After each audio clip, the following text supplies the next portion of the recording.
Okay, so we're live, and glad to see some people starting to join our chat. We've got little Dorrit there, Lisa.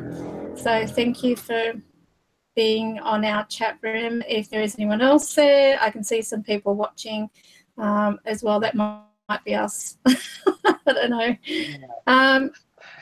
Above paranormal. Hi. So we don't really have a topic in particular to talk about, but I want to start off with just one thing, if I can get it out of the way. And it only is because of a recent post put up on some of my videos from people who are extremely religious. And this is one thing that really gets my goat, is that the second that you have anything to do with being a psychic or a medium, instantly they're trying to convert you. They're trying to tell you that you're against God's law and stuff like that. But I want to say one thing. Back in the Bible, there were prophets who predicted the future. Even when you think about Adam and Eve, it goes right back to then. They spoke to the serpent, per se. Okay, so they were able to actually speak to spirits, if you want to put it that way, because the devil wasn't a living thing. If you think about when Moses went to the mountain and came back with the 10 Commandments, it was only, we've only got his word that they were from God. You see what I mean? But I'm not saying anything about the Bible being wrong, because as a fact, I do believe in God and I do have a strong faith. But I just get jack of it, because of the fact that I happen to be a psychic and a medium. Instantly, it's like you're condemned, you're judged, and yet, ironically, part of the 10 Commandments is do not judge unless ye be judged. So they're being hypocrites in that respect as well. And only God can judge me. So, regardless of what they think, I just want to get that out, because I'm so sick of people saying, oh, these are false, like that. What is it that's false about what I do? If I were out there trying to convert the multitude and get them to follow me like a Kool-Aid thing, and have them, turn against God, or, if I were trying to get myself a group of people that was like some congregation, if you want to put it that way, yeah, I would be considered a false prophet, the way I look at it.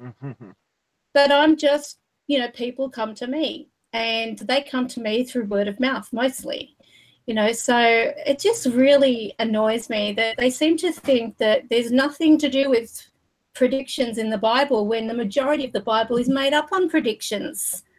Yeah, I've got to say I've been quite lucky. I haven't really had many diehard Christians go up my channel and tell me I need to stop what I'm doing and all that kind of thing. But yeah, I know it does go on quite a lot, but I don't know. Maybe, I've not really had it. Surprisingly, I thought I would have that, but no, not really. You probably wouldn't, because of the fact that you don't do what I do. Given the fact that this is my work, this is something that I do for a living. I do speak with the dead. I do predictions, stuff like that. It's not as though I'm sitting here right now and saying, okay, I'm looking into your future, I'm reading you and stuff like that. I don't do that, because I believe in people's privacy. So unless the person actually says to me, what do you pick up on me, blah, blah, blah, then I will start to, try to focus. But I won't do it without that person knowing. You know what I mean? I wonder how many comments the chosen one. If he gets, by the way, if he gets a load of grief from Christian type groups, because obviously, he's now gone into this medium field. You got to tell him the name of your dead loved one first. Mm-hmm. Not really the same thing, I guess. But you know, I wonder if he gets a lot of grief from it. You know, I know a lot of people do. But obviously I haven't, and obviously I guess other people might do. But yeah, I just wondering how far this goes anyway. But, yeah. Mm. Well, it's just I feel I'm tired of being persecuted for what I do. Yeah. I know that I'm not the only one, but you know, having people come onto a video, and this is another thing too. If I happen to use the spirit box, I'm not. Yeah. Oh right. Yeah. So I'm getting it from both ends, and yet the ironic thing is, I'll say to them, okay, on this particular thing, it was the topic on suicide, the video on suicide, and this person wrote, they were being sarcastic. You know, it sounds like a radio scanning. And I went, wow, you're a genius. You know, like that's exactly what it is. It's a radio scanning, and it's not locking on any particular station or anything. So because of that, it's a tool for communication, but not every part of it coming through is actually going to be spirit. You know, it's the intelligent replies, the things that you wouldn't normally get on radio. For example, if you say to them, can you say spirit? And you get back spirit being said. How can you say that's radio? You know, how can you say that? You know?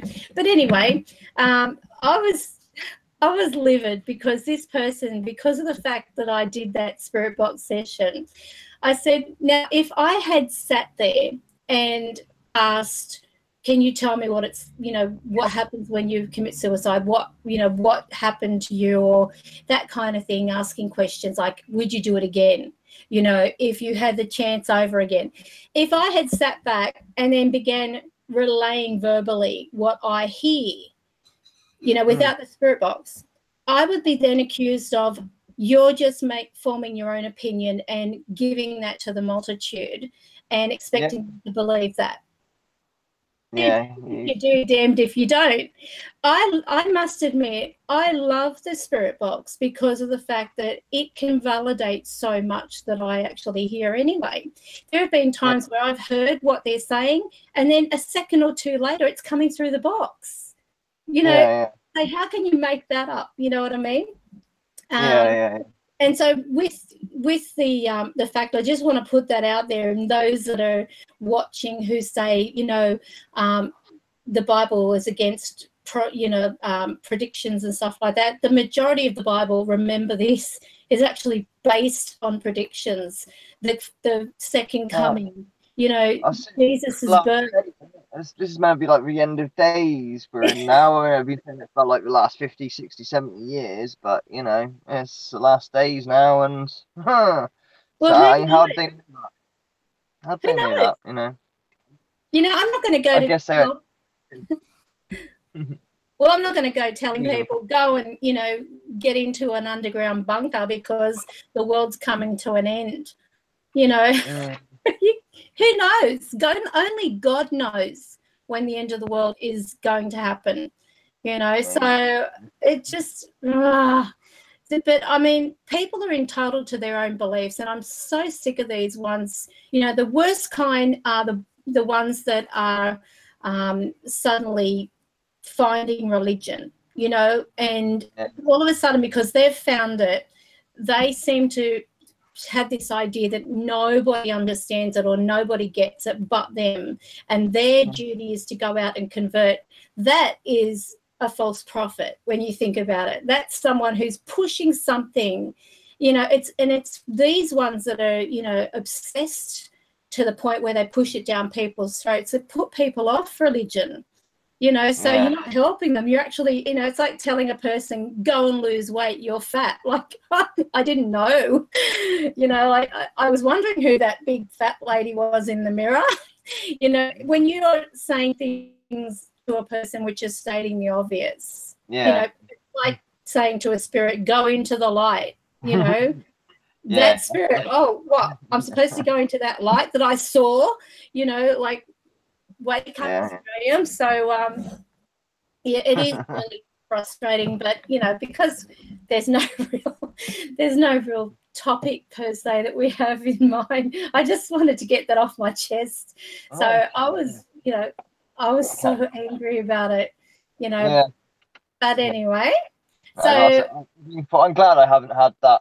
Still, I got to be honest. Usually, I'm quite confident with dealing with, we'll call it criticism if you want to call it that, or observations. But that's the one thing I just can't be asked to deal with. So I'm quite glad I haven't had that yet. So, but yeah, I cannot be bothered with that. You wouldn't want it. You really wouldn't want it. I mean, there's enough hypocrisy in the world. The way I look at it, it's just hypocrites. You know, they sit there and they're judging other people and they're telling them that God's against them.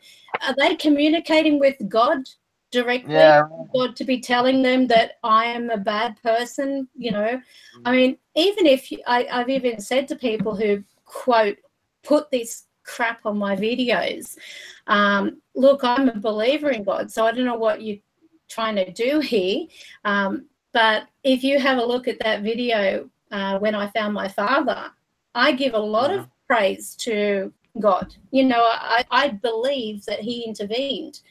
And I was at that point the day before finding my father where I had even said, I don't believe you exist.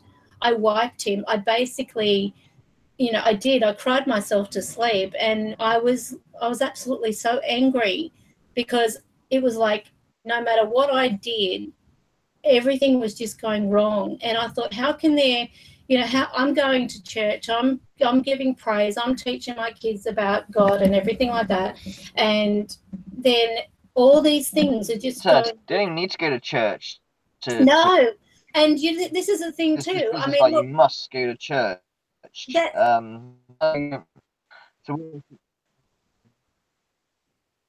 Sorry, you cut out. Yeah, you too. I don't know if it's my Wi-Fi or not. I don't know. So look, is it working now? Is it better? Yeah, it's better.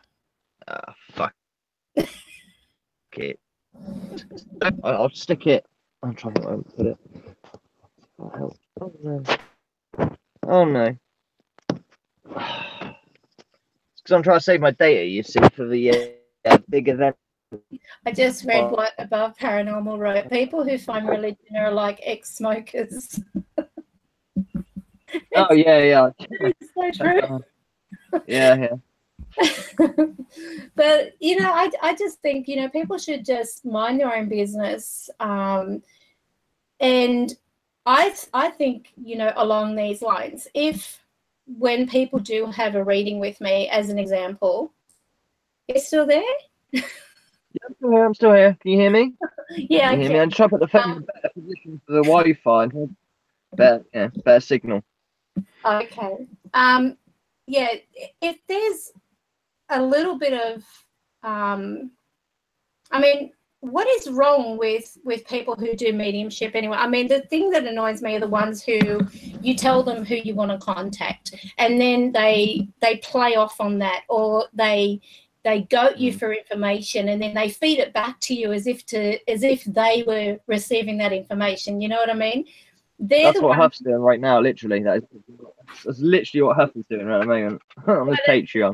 If you're actually telling them stuff like that, I mean, that's why with the Spirit Box, it's not something that in a live stream, as an example, if you're saying, I want to contact my mother, and you're in a live stream, not one that's pre-recorded or anything like that, where you can edit and dub it and whatever. In an actual live stream from start to finish with no jump cut, and you actually have something come through at absolutely validation, you can't say that is just a coincidence. You know what I mean? Like that time where was it? In the live group chat that I had with the page, this woman said she was just wondering if her mother had made it to the other side. And I thought, okay, because she wants real validation, why not? He's dropped out. I was just trying to, oh, he's back again. Yeah. There you go. Working? Okay, so yeah, this woman, she said that she wanted to hear from her mother, and I thought, well, why not do the spirit box? You know, what's wrong with doing that? Because I just thought, you know, if they're around and they want to pass on a message, she can hear it, you know, and it's just, I don't know what it is.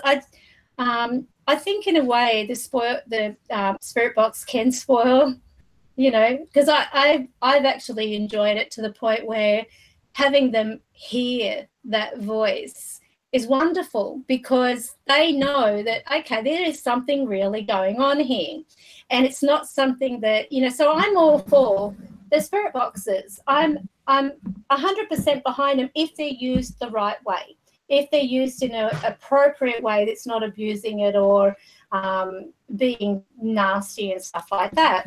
So this particular day, as soon as I turned it on, I said, if, you know, and I saw the lady's name there. So, of course, I said, if so-and-so's mother is here or around who can communicate through this, and that's the beauty of the box. They don't have to be with you. They can be anywhere. But if they want to communicate, they've got the opportunity to. So straight away, you hear Margaret. And I said to her, if you hear her name, then, you know, let me know. And she actually wrote back, I heard Margaret, because it was like instant. As soon as I said, if the mother of this person, I can't remember the lady's name, if you can, you know, come through and communicate, can you say your name, or can you let us know you're here? And she said Margaret, and that was her mother's name. Now, I didn't know that, but even though it came through the box, it gave them an opportunity to connect. And that's the thing with a medium, you can only connect with the spirits that are with you, the ones that are directly in that room with you or in that environment with you. If they're not there, it's not like a spirit box. You can't just, you know, get that information coming from another area altogether.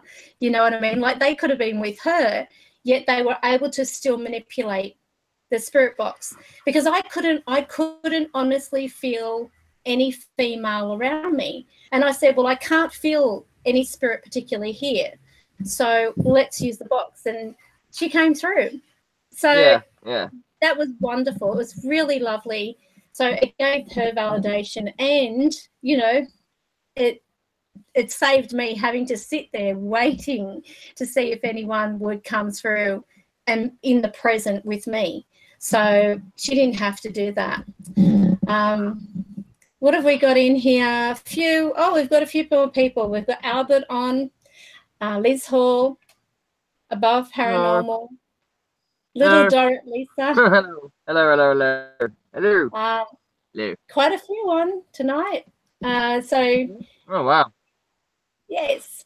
So it's what's that? There's a difference between religion and spirituality. I can do anything religiously, for example. I religiously brush my teeth. Yeah. Very good. It's a good observation. It is it's a play on word. Yeah. So it's a very interesting concept, but, you know, going back to the spirit box, I was actually thinking about putting together, when I've got the time, about the spirit box, you know, like, what's the difference between spirit box communication, and what's the difference between communicating, you know, audibly, such as, you know, doing mediumship and so on, and also e.v.p. So because I've noticed, even in the past, when I started to sort of like dabble with the spirit box, try it out, because, I mean, you've got to try out things, you know, it's not a drug, but it could be if it's abused. But I basically thought, okay, well, let's see what this is like, especially when you're dealing with a lot of different people and you're not particularly with those people there. They can actually see the live stream, or they can see the recorded of that live stream, basically, without any cutting or editing and stuff like that, except for, you know, putting perhaps up what you feel maybe is what is being said. But then they can make their own judgment on that, as far as I'm concerned. So anyway, this particular time time when I began to dabble with it, I was a bit hesitant of, you know, like, is this what they refer to as EVP?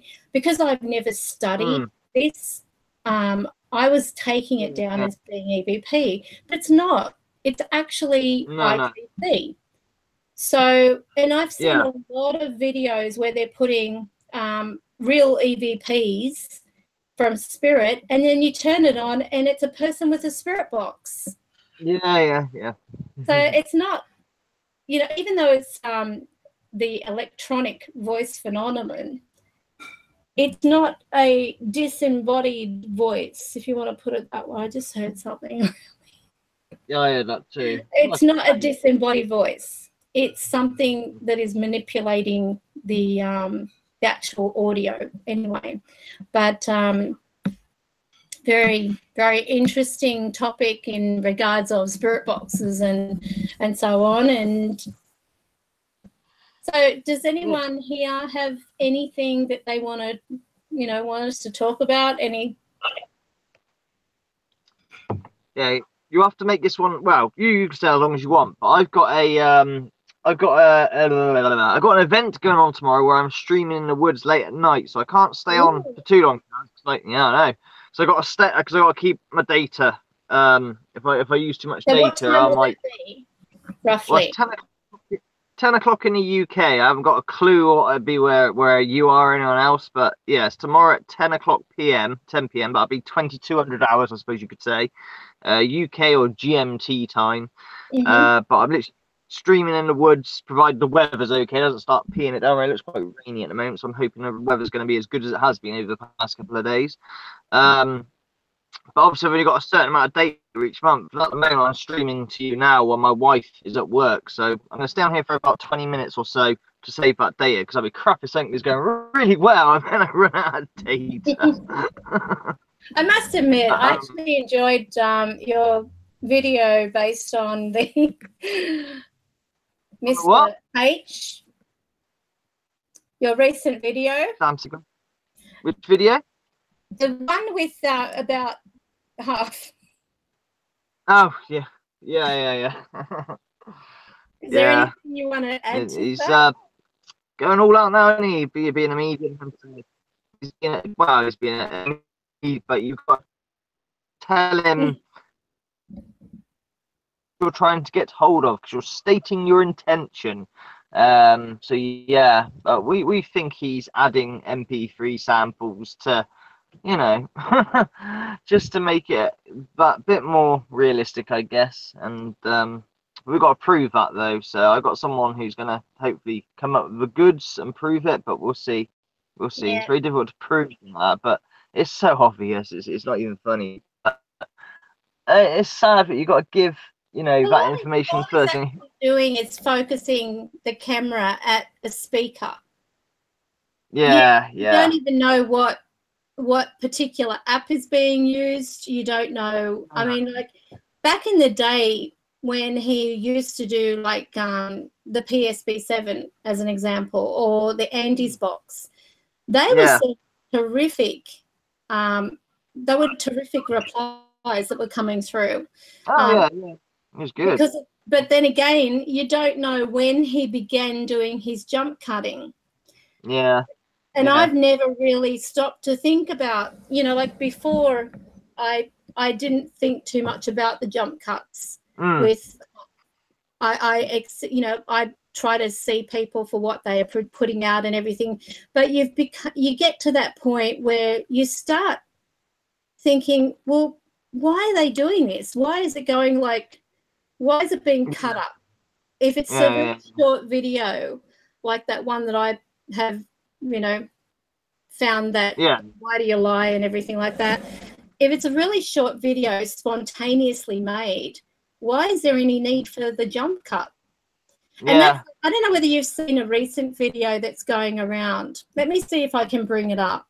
When I first saw it, it was actually sent to my email through somebody saying, oh, what do you think of this? This is incredible. This is like real, you know, fair income footage. Well, Yeah, what I constitutes found evidence? jump cutting. There's a lot of jump cuts in that, and also he's using string. So I'll just hang on a minute. I will just screen it. Okay. Share the screen with you.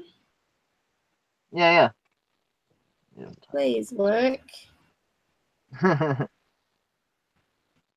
Okay, so I'm going to have to use this. All right, so can you see that? Not yet. All right, so I'm going to put it on the large screen. Oh, now I can. There you go. There you go. All right. Something's Give me a going second. on. I think the audio might be coming through playback device. Won't believe that they caught on camera. Oh, I love the clickbaity titles. I love them. So cute. Here we go. There's something really scary going on here right now. I'm at the hotel. Ah, set the mood. I was laying here watching. All right. And that phone fell off its cradle, and I don't know, one of those cups right there fell off onto the floor down in here. I have no idea how that happened. It didn't fall out there where the light would hit. It fell, came down, went over and under the sink, and landed right in here in this shadowy area. Right. It's really freaking me out. So I decided to turn on the. I don't know why it's turning around I there. decided to turn on my phone because I can't figure out what's going on, and it's happened a couple times already. Ah. I don't know. Oh crap! Oh no! I know I got that. I did it again. That's gonna make it cool. Yeah. The phone's not even plugged in on the wall. What does that matter anyway? The phone's not even plugged in. Why would you have a phone that's not even plugged in at all in the first place? Exactly. Seems a bit weird. You know, that's decoration. I don't know. Now I'm going to show you something here. He takes his towel off his neck and puts it down. I don't know why. Right. All right. Now watch this. Notice there's this hand here. Okay. Now I'm pretty sure that he jump cuts. So just watch carefully. It's really freaky. Yeah. See the jump cut? Yeah, it's difficult because I've got obviously late update on my phone because I'm on data, obviously. So but yeah, you say. At that point, you can see the jump cut. Yeah. It's there, and then all of a sudden it's over here. So he's filming. Yeah. So he's. Can you move something else again for me? Now watch this. Anything? Now, did you see it moving already? He's here. When I actually lightened up the screen, you could actually see string.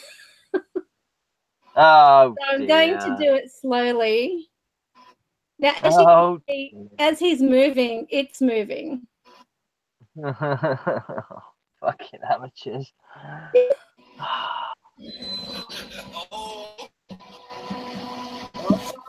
Oh.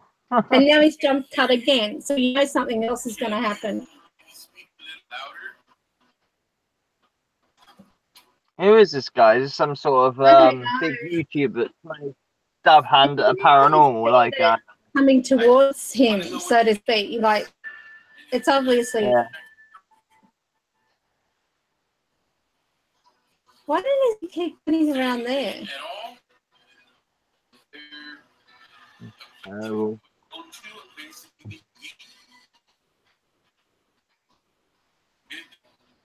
See him move back? Mm. So if you have a look here, if you see his hand, looks like he's got his finger out around something. Oh, But yeah. he steps back.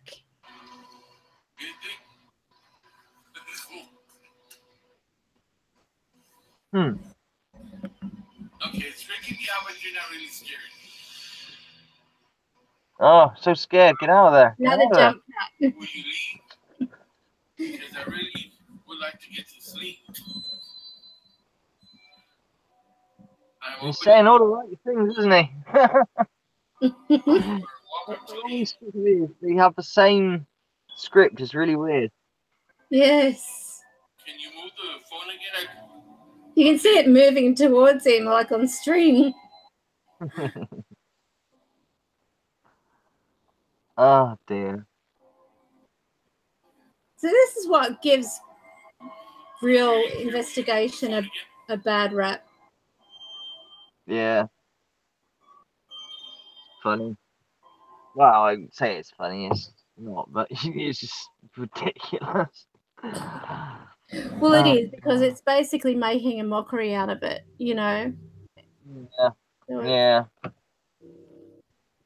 Well, the comments I get on like my debunking Huff video, like, oh, you know, and you believe that on YouTube or whatever, and I step and say, well, I do this myself, you know, this stuff does sort of exist. And they're like, no, you're a fake too, then, you know, none of this exists, you know, and so, but the precursor to these people that are faking and get the views, the big views, you know, the people, the skeptics that have a head on them, now dismiss everything. They dismiss everything because, well, you know. Well, so, in a way, it's actually a good thing that they question. You know, I mean, you should do. Yeah. You've got to question things. You can't just, you know, take everything at face value, unfortunately. But, you know, it's because of the, you know, the fakes and the layered videos and stuff like that, that it's gotten, you know, people to that point. But the problem is they look at real evidence and it's not as exciting as someone who created something fake.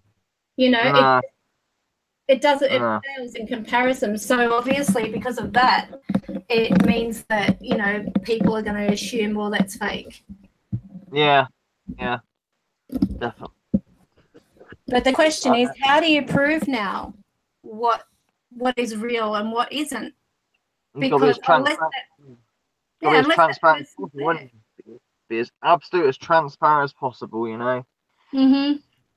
Record as is, don't edit it.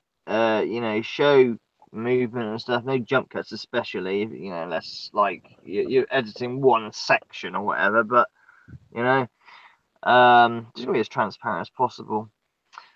Yeah. Oh, I better leave it here because I got to save my data, like I say, for tomorrow, because I really hate to do this and find that like things starting to get really good and then I run out of data because that's crap. But like the weather stays good. I mean, it's gone a bit cloudy now. I just hope it doesn't, or if it does rain, it doesn't freaking rain tomorrow, because we've had really good weather the last couple of days. Hence why I said, okay, let's do it this Saturday when the weather's good, you know. But hopefully tomorrow, you know, will be good. So it'll be 10 o'clock anyway, UK time. If you want to join me in the woods alone, probably. I don't think Magju can come because we can't get a babysitter. It was kind of short notice, but that's okay. Yeah, and we'll go from there, really. Enjoy yourselves, I guess. Or I'll try and enjoy myself anyway. Well, I'm going to try and look out for it. So 10 o'clock should be my morning. So, yeah.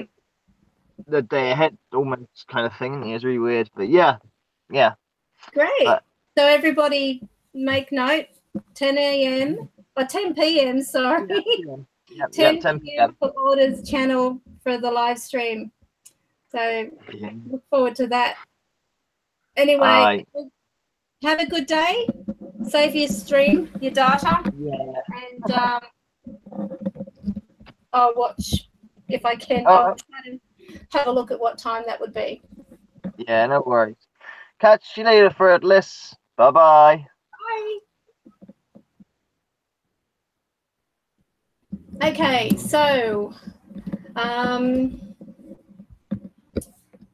we've got Irish Steve-O on, and what's that?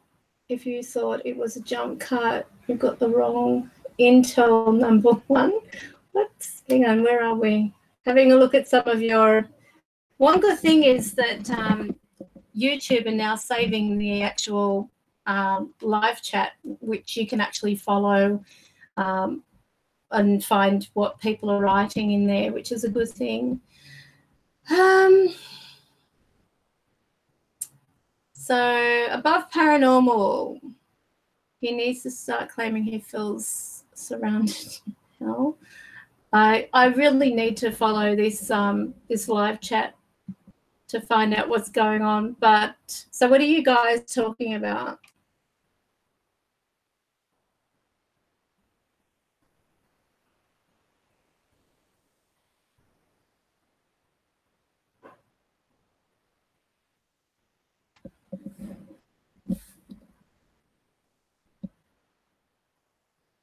Irritating? Who?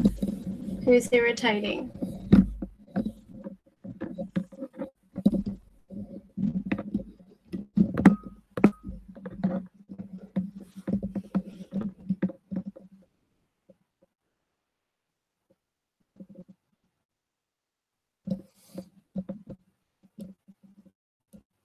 Okay.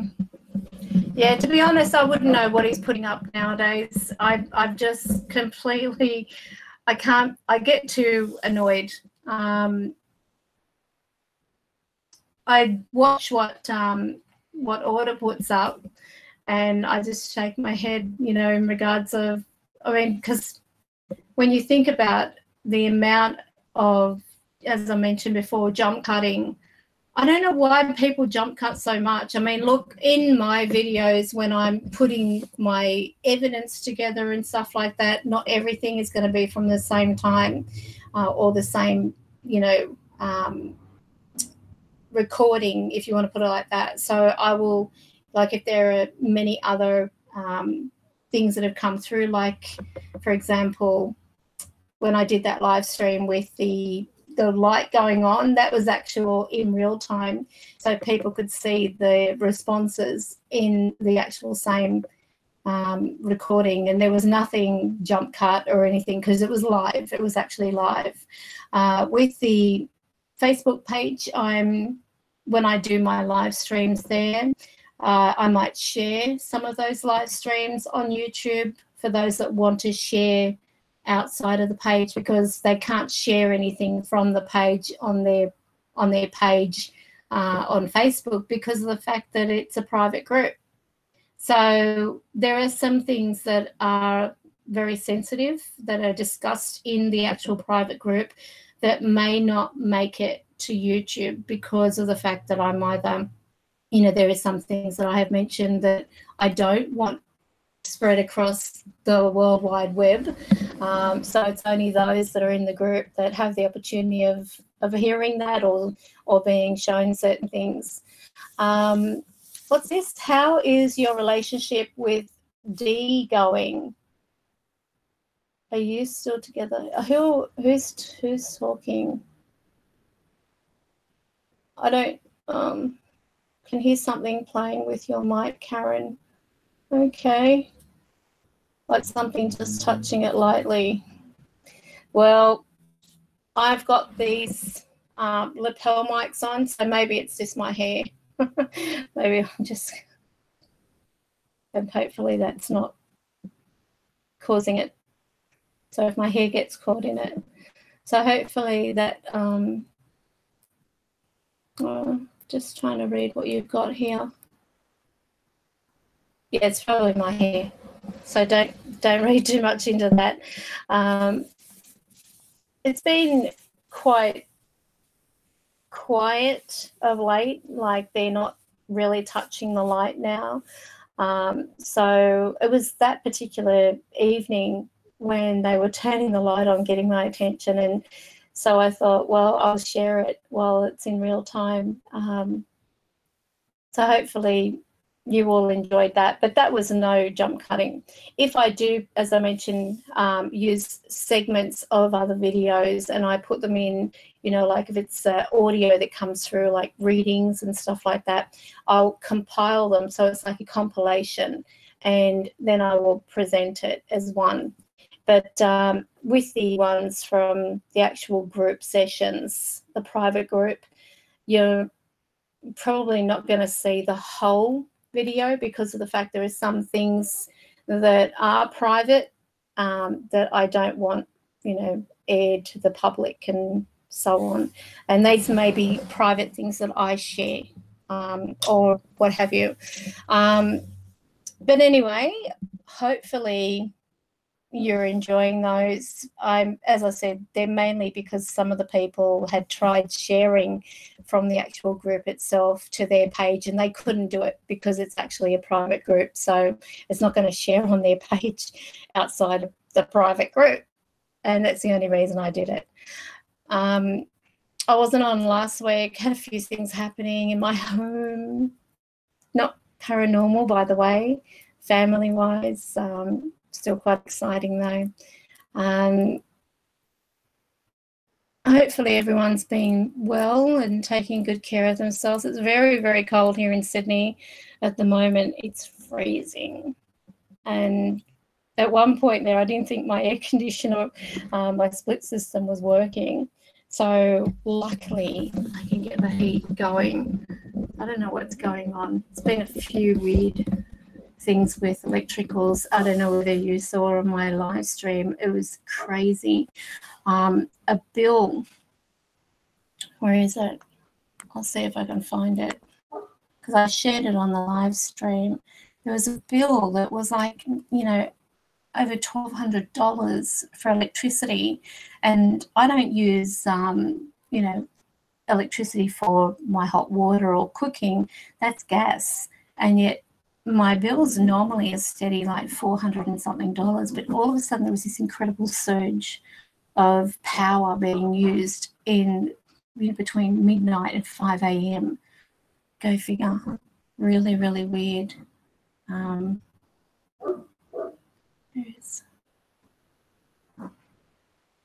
think I might be able to show you one here.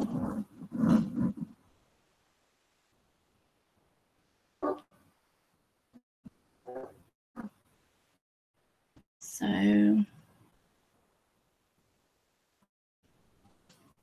all right, so see if you can see that. Let's try and get the graph. Oh, yeah. See the jump? Look at that. That's crazy. So, just my average bill is around $316.83. That's my average. And this one was over $1,200. I know, $1,267.32. Crazy. So, I mean, we've had some really weird power surges happening. We don't watch TV. It is really bizarre. And even my water has jumped. It's just so weird. Nothing's been done different, but it's just gone, you know, sky high. So I don't know what the hell is going on. I know that, as I mentioned, that, you know, spirit that was here touching the light, turning the light on, there was a lot of energy that I felt coming off it. So if anything, you know, it should have helped me provide electricity. So we've had quite a few cases over here lately with neighbours stealing power. No, they can't steal power from us.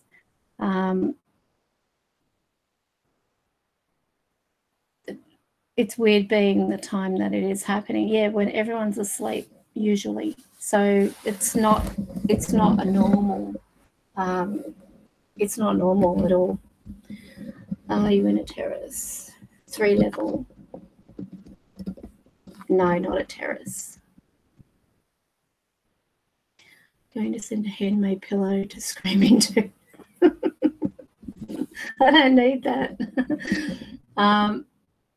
but it's so weird. I mean, like, there was no with my bills, I always pay every fortnight towards my bills, so that by the time they come out, they're paid.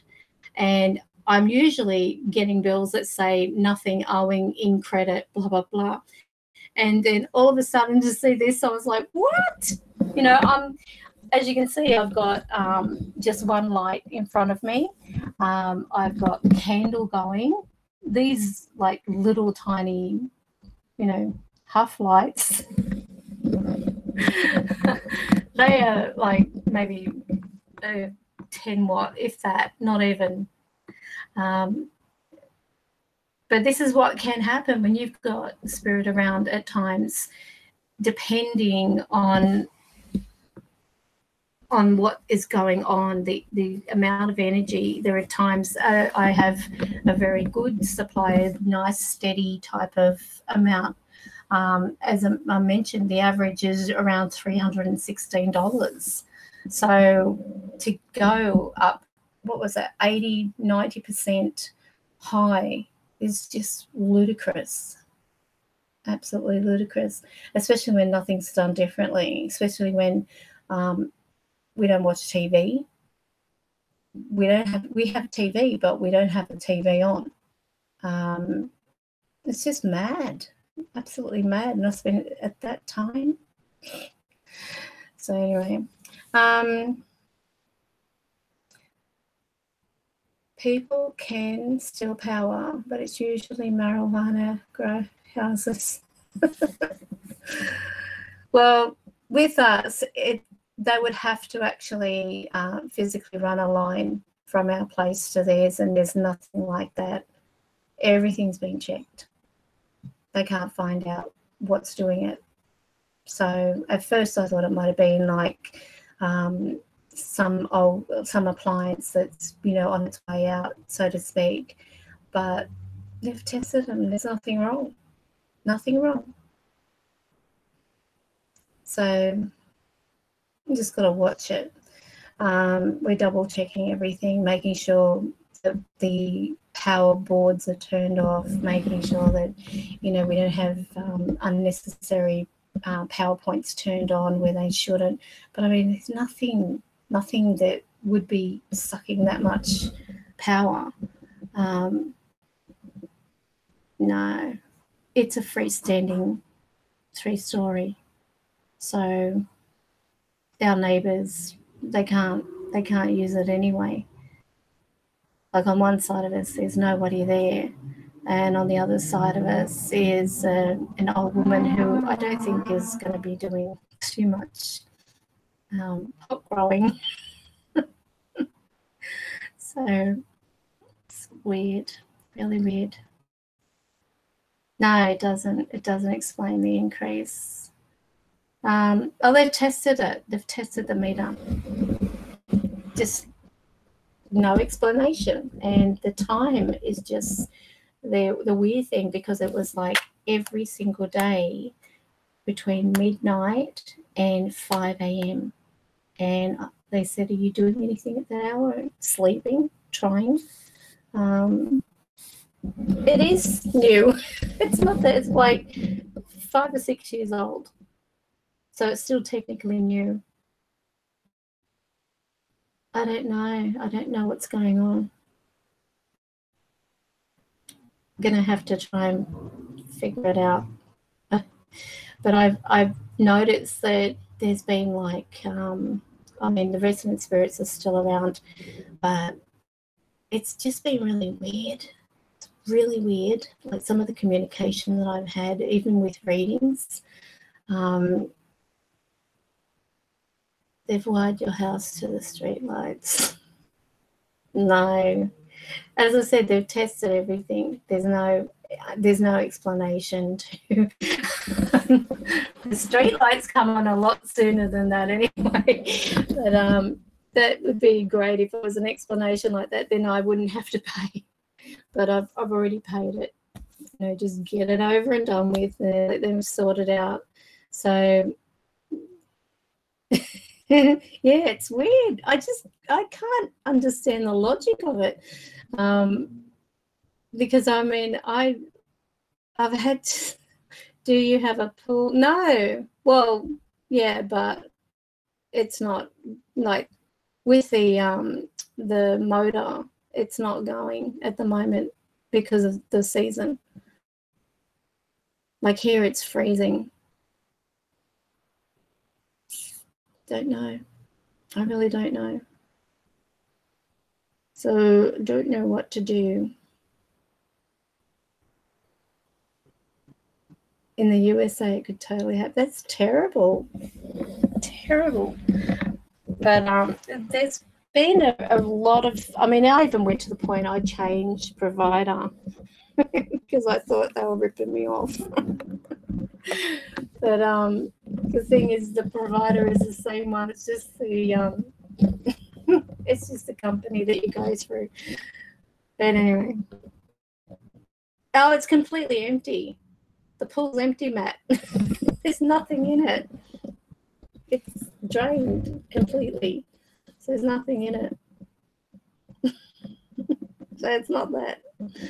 Anyway, so how has everybody been?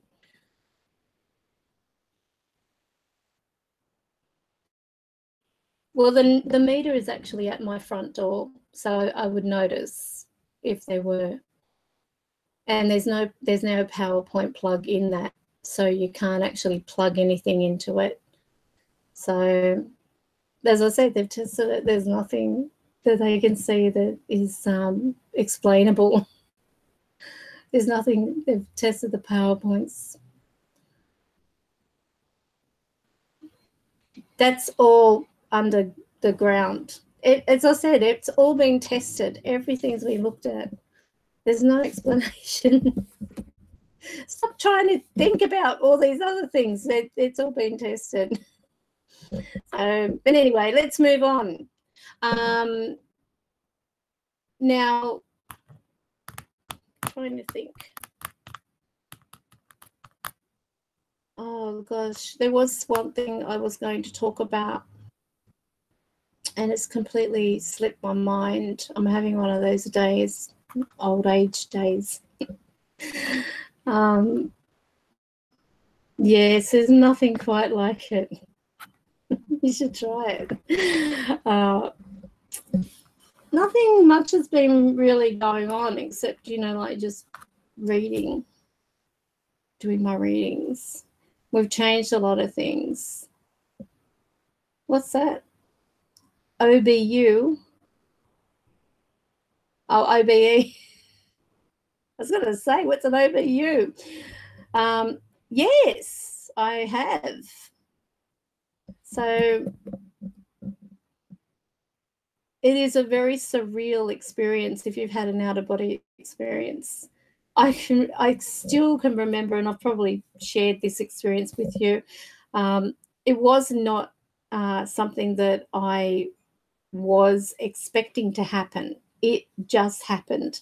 And I had ended up at my grandmother's place. And I'm walking through from her bedroom. I noticed it was extremely dark. And it was like the minute that I realized I was having an out-of-body experience, the incredible buzz that you get, it's like, you know, it's like fully being conscious. And they do say that that is the closest to how spirit feels, because there's that clarity. It's the awareness of being free from the body, free out of that body itself. And it's not like you're actually physically walking. It's like you're willing yourself to move forward. It's like that, I want to move forward, and then you do. So it's all consciousness. It's amazing. It really is. When I'll never forget when I actually woke up from having an out-of-body experience, I felt so cool. Like I had all my, every cell in my body had like a breeze that had gone through it. Like, I can't describe it. It was really an amazing experience having that out-of-body. It was something that, unless you've actually had it, you can't really describe it. it's not something that you can just describe away to other people unless they've experienced it. But it is, it's like you have this adrenaline, if you want to put it that way, like an adrenaline rush, where you suddenly realize that you are out of your body. You then want to try walking through a wall. I remember when I was at my grandmother's place and I'm going in, I'm saying, I want to move forward, but I wasn't verbalizing it. I was thinking it. And as I was thinking it, I'm moving forward, and my grandmother goes past me wearing this dress that had big black flowers. It was like a white dress with big black flowers over it and zipped up at the front, sort of like a 70s kind of style. And she goes past me, didn't even see me. And that, I think, was my first clue of that I'm out of my body. And she goes past me, and then I'm moving forward into the lounge room, and in the middle of the lounge room is a chair from the kitchen. And it was absolutely amazing. Like I'm seeing this chair, and then I'm moving forward through the chair, and then I come to the doorway of the kitchen, and then there's the wall beside it where there's a lounge chair. So I thought, I want to go through the wall. And as soon as I did that, I wasn't in the kitchen. I was actually like floating above this old home that was in another country altogether. I didn't even like remember going from point A to B of what journey occurred in that process of going through the wall, and then bang, I'm hovering down looking at this house. And the house was an old, it had like a fence that was built onto the cavity of the home itself. So the fence literally came out. It was like a stone or a cement rendered kind of house with the fence, and there was a tree on one side of it, and it had like netting over it. So obviously a fruit type of tree. And then there's this doorway, and the door seemed open. So of course I decide I want to go through. And I noticed there were other rooms on each side of this hallway, which basically led from the front of the house straight through to the back. Bad feng shui. Anyway, as I get down to the end room, it seemed to be like an open space kind of thing. And there's this man. I turn like to look in this direction. He was on my left, and I turn to look, and he says to me, "Who are you?" And as soon as he said that, it was like I was waking up. That was like bang, straight back in my body. And I don't remember getting into my body. I don't remember looking at my body. It was like I was out of my body to begin with, but I don't remember turning around and looking at myself. You know, some people say that they float around the ceiling and they look at themselves and stuff like that. I didn't have that. I was like, you know, and why I went to my grandmother's place, I don't know. I could have gone, you know, to any country I wanted or any other place, but I was at my grandmother's. And so as soon as I woke up, I thought, I'm going to ring my grandmother. So I rang her up and I said, Nana, how come your bedroom's so dark? And she said that, oh, I was in there earlier. I had a migraine and I was lying down and I haven't pulled up the blind. And she had those security shutters where when you move the handle or rotate the handle, it begins to lock, sort of like it folds down upon itself to prevent any light coming through, and there's security so no one can break in. So anyway, she didn't even flinch. You know, I'm then saying, how come there's a chair from the kitchen in the lounge room? She said, oh, your Uncle Jeff, he was changing the light bulb in the ceiling fan in the lounge room, so he was using the chair. And it was after that I said to her, and you were wearing a white dress with big black flowers. You're wearing that? And she said, no, I just changed it because I spilled beetroot on it making your uncle's sandwiches. And then she said, how do you know? And I said, I was there, and I was so excited.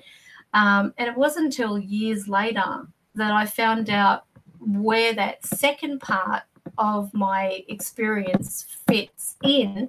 And I was looking at photos at my husband's family's home, and they were brought out all these albums, and we're looking through them, and they're describing, you know, the places and everything.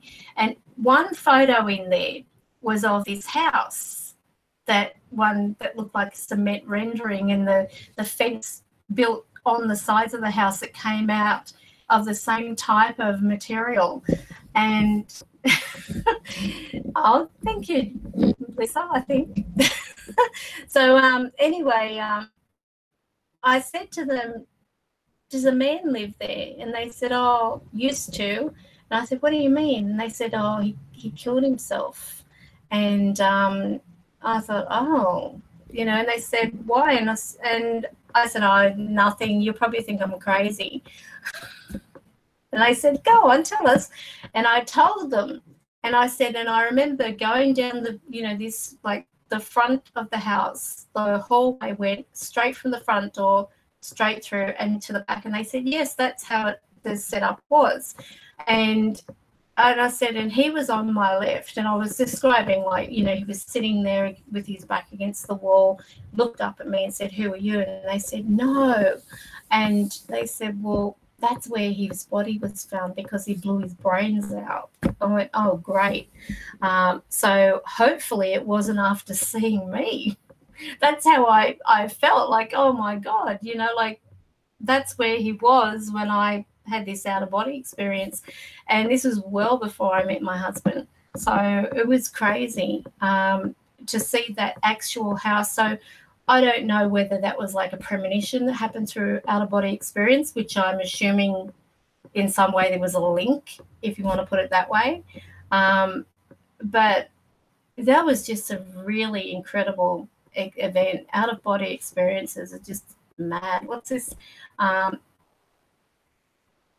It was really bright, couldn't see anything but light in the bed, and this damn woman dressed like a nurse slapping me.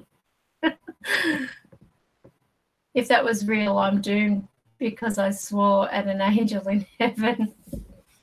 Well, I don't know about that, but she was really pushy about me going and slapping me my face every time I tried to doze off. Wow.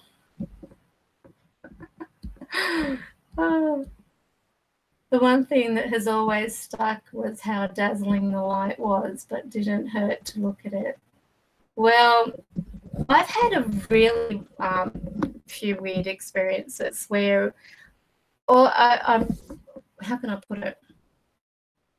It wasn't like, well, with spirit, they're self-illuminated for one.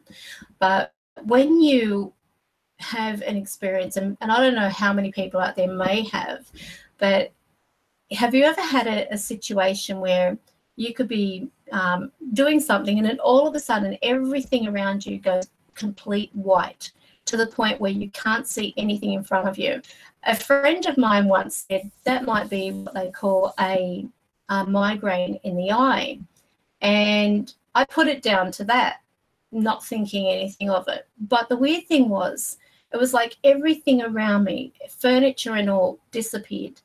I was in this complete white, bright situation. And there was a time when what stood out most was I was at my auntie's place, and I was there with my husband. We were sleeping over that particular night because we'd had a party there, and they said, don't drive, you know, you've been having drink, or he drank, and I didn't drive at that time. So we stayed over, and they had like a back room where they put up like a fold-out bed and everything. And next minute, I decide, you know, I need to go to the ladies. So I'm walking in the dark, feeling my way, like holding onto the wall as I'm walking, because, you know, it's in someone else's home and I didn't want to run in or knock anything over. So I'm holding onto the wall basically.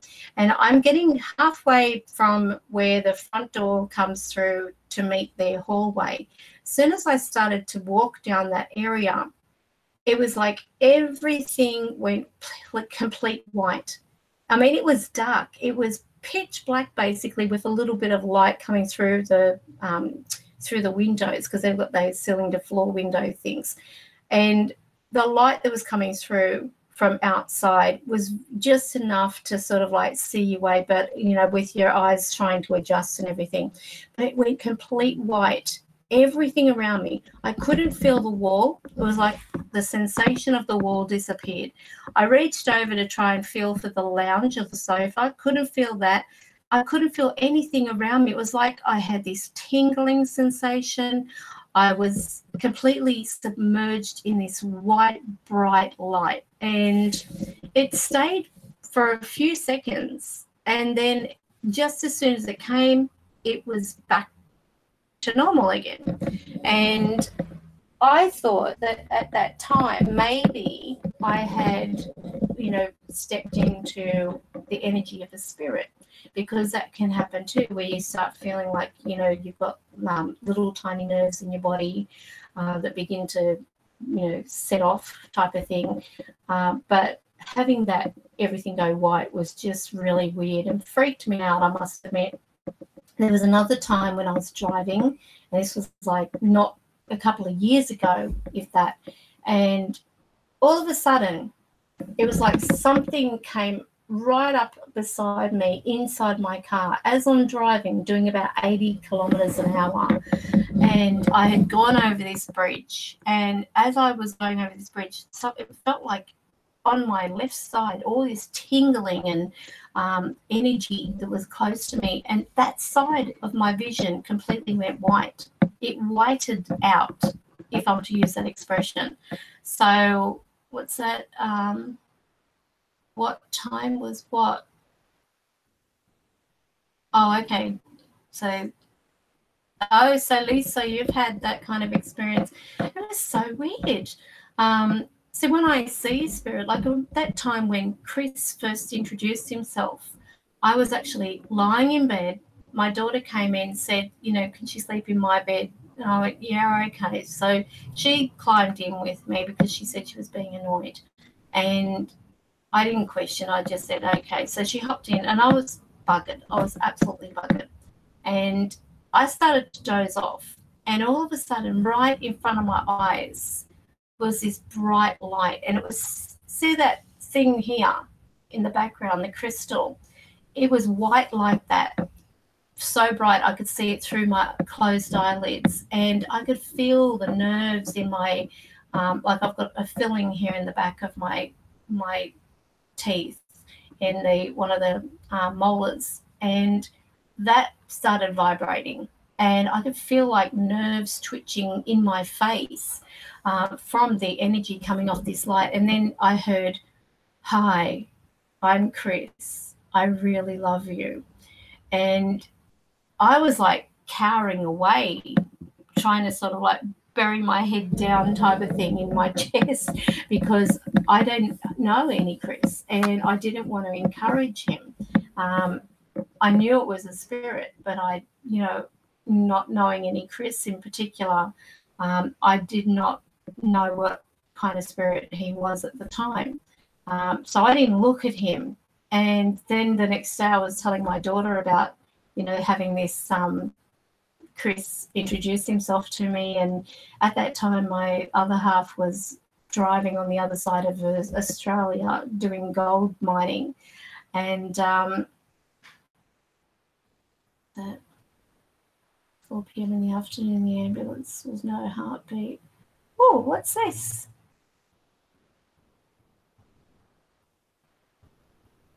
Oh, okay, so you're asking me what time my experience was.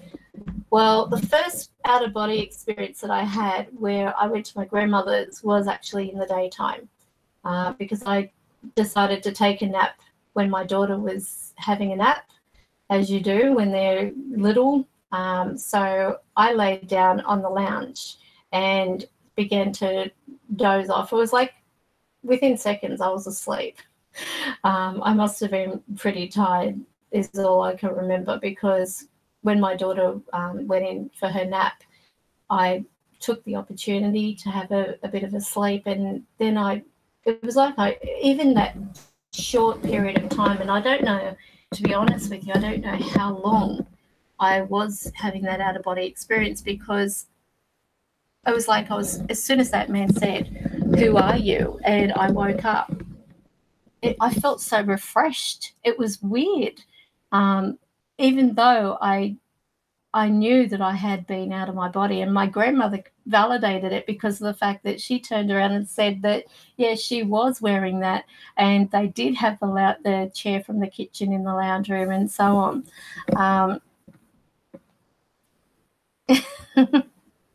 Well, that's going to haunt you forever now, Above Paranormal, with you swearing at that woman.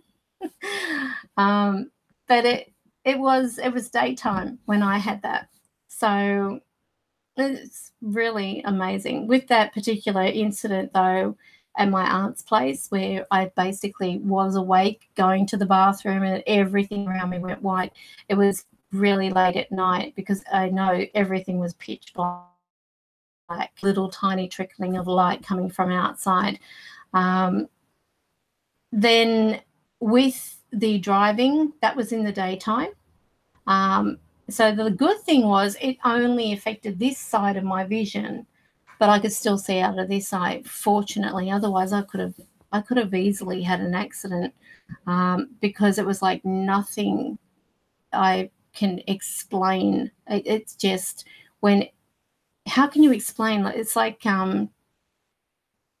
if you think about those movies, like the movie where they're stepping into heaven and everything is completely, it's like all empty space and it's all white, but without the cloud formation. That's what it was like. But it was just all white, all bright light in every direction, from top to bottom, from side, all around you, just being enveloped in this light. It was amazing.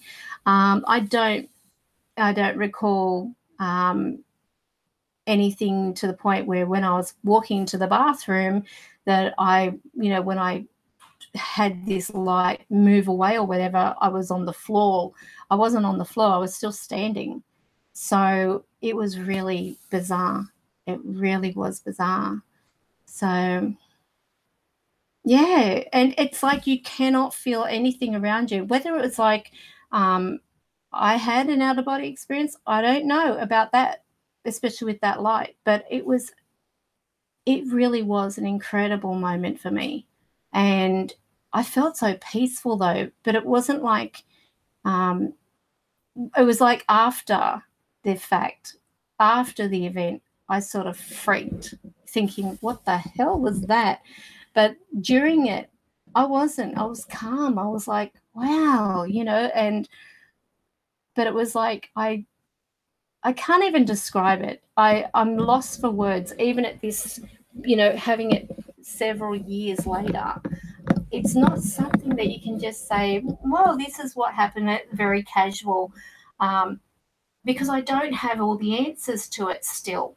I don't understand what happened at that point. I've had cases where, like I've had my father, the time when he came to visit after his passing over, and I had that, I was lying asleep, but I wasn't asleep. I had my eyes closed, if that makes sense to you, but not asleep, because I was alert of, sound outside the window, of cars. I was aware of, that I was just not being able to sleep because my mind was thinking of my dad. I must admit, I was thinking, of how, firstly, how wonderful it was that I had the opportunity to actually find my biological father on the other side of the world in such a miraculous way that I can only say was God working behind the scenes. I cannot say it was anything else. I can't even say it was just pot luck, because it was just too crazy. Oh, your internet crashed. It was crazy. It was just a crazy way that I found my dad, that, it restored my faith. Let me just put it like that. It restored my faith 100%, 200%. And I was at that point, I was cussing God. You don't exist. Why do I bother? You don't even listen to me. You couldn't even help me as a child find my father. You knew how much that meant to me. Blah, blah, blah, blah, blah. It was all a woe me moment, you know, really feeling sorry for myself. And I was down and out really bad. And then, of course, the next day, how can you credit the very next morning, not even like the next evening, but the very next morning after I send my daughter off to school, here I am. And I was a smoker at that point. I would smoke cigarette after cigarette without even, you know, before I had stubbed one cigarette out, I was lighting up another one. It was just ridiculous. And I don't smoke anymore. Completely no desire. But that's how I was. I had basically given up. I was just going through the motions, living, because that's what I was doing. I was just living, but I had no real, I mean, like I was a mother, of course, but I had a lot of crap that happened back then, and I was getting angry. I mean, angry too at the fact that, you know, when you've got certain things that you can do and you can help other people with, but you can't help yourself. That was how I felt. And then I thought, God isn't with me. He's not even listening to me. And yet I'm praying to this omnipresent being. I went through hell, absolute hell. But when I said to him, you don't even hear me, you don't even care, it was the next day. I wake up, get my daughter off to school, sit down at my computer. I mean, the computer was Jurassic, by the way. Nothing like the graphics you have on your computers today. It was like green font. Remember that? And there was like, the browser was the most boxiest looking thing. And here was this link that wasn't even there the day before. And I thought, great, you know, because I had given up. I was at that point, I had just completely given up. I thought, oh, well, I've got a virus on my computer. I might as well just help it along. I'll click on it. So I clicked on this thing, and down is this menu about news, weather, you know, things that are, you know, like jokes or games or whatever. And then at the bottom, it had People Finder. And then I started thinking, just last night, I cried myself to sleep. My eyes were still red and puffy from crying myself to sleep. And I said, okay, so I clicked it, and there were 2 links in there. And one of them was switchboard.com, and the other one was something else, and I can't remember. And there was this, you know, like when I opened up the switchboard.com, it looked like a 5-year-old put the page together. It was that boring. And it had first name, middle initial, last name, select a state, and then it had, like, you know, it was American. And then at the top it had any state, so you could select that. And then it had age optional. So I started thinking, I was asking about my dad, helping me find my dad. I knew he was a sailor, and that's all I had to go on. And the name that my aunt gave me, not one that my mother gave me, but the one that my aunt said my father's name was, because my mother would never talk about him. So I typed in the name that I was given for what they said my dad's name was. And more coffee. So anyway, I typed in the name that I was given, and I put in my mother's date of birth, age, and I selected any state. This little icon spins around. You know, it seemed like forever, but it wasn't. It was probably like a minute, if that. And so I'm lighting up a cigarette. This thing then stops, the page refreshes, and there's like these names. And 3 at the top were the same as my dad's name that I was given. And the 3rd one down, it had the age that was the same as my mother. And I thought, what are the odds? And the middle name that I was told he had was Lawrence, but this one had Lee. So I thought, well, that can't be him, you know, because it's not Lawrence. But anyway, it was. It not only was there a address, but there was a phone number. And so I decided, okay, maybe this is God finally listening to me or finally answering, because as I said, I'd given up. I had completely given up. And so anyway, I rang up my service provider and I said, how do I get, you know, to call America? I've never called there before. I need to call this number. And they said, well, you don't have that access on your phone. All I had was local call access. I didn't even have like mobile call access. I didn't even have, you know, 1-900 access, nothing. It was just, you know, boring, straight local calls only, not even STD. So they said it's going to take about 48 hours to set up. And once they do, they will have someone call me to say that, you know, the line is now set up. And I said, okay, so how do I call overseas once that's done? The woman said to me, well, once it's done, you will dial 0011, then the area code, which I said, well, is that the 704? Because it had 704, and then they said yes. So I thought, okay. As soon as I got off the phone, I thought, if this is God, the only way to know for sure is he's going to make it possible for me to ring that number right now and get through before they've even had the chance of getting it done at the exchange and set up. So I said, all right, God, if this is you, you're going to make it possible so that when I ring this number, it's going to ring overseas and I'm going to get through. Now, it didn't go through any exchange. There was nothing like that.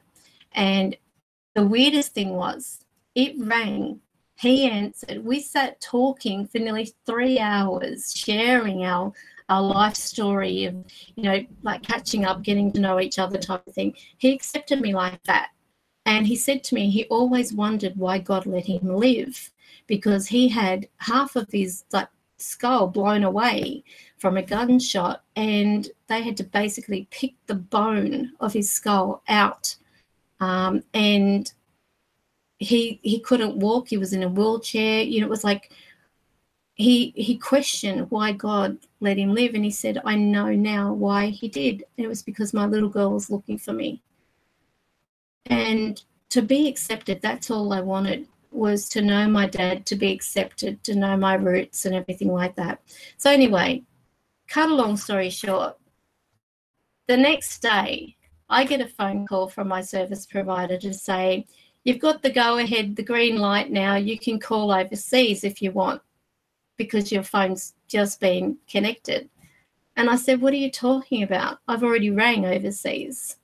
And they said, how could you? You only had local line access. And then they said, did you go through an operator? And I said, no. I said, I just rang the number that, you know, the operator gave me, like at the, what's it called, with the service provider. When I said to her, what would I call? She said, dial 0011 and then the area code and the number. And I said, that's all I did. And they said, you didn't go through anyone else? Like they didn't connect you? And I said, no. I said, I rang it straight and got through. And they said, no. And I said, well, I did.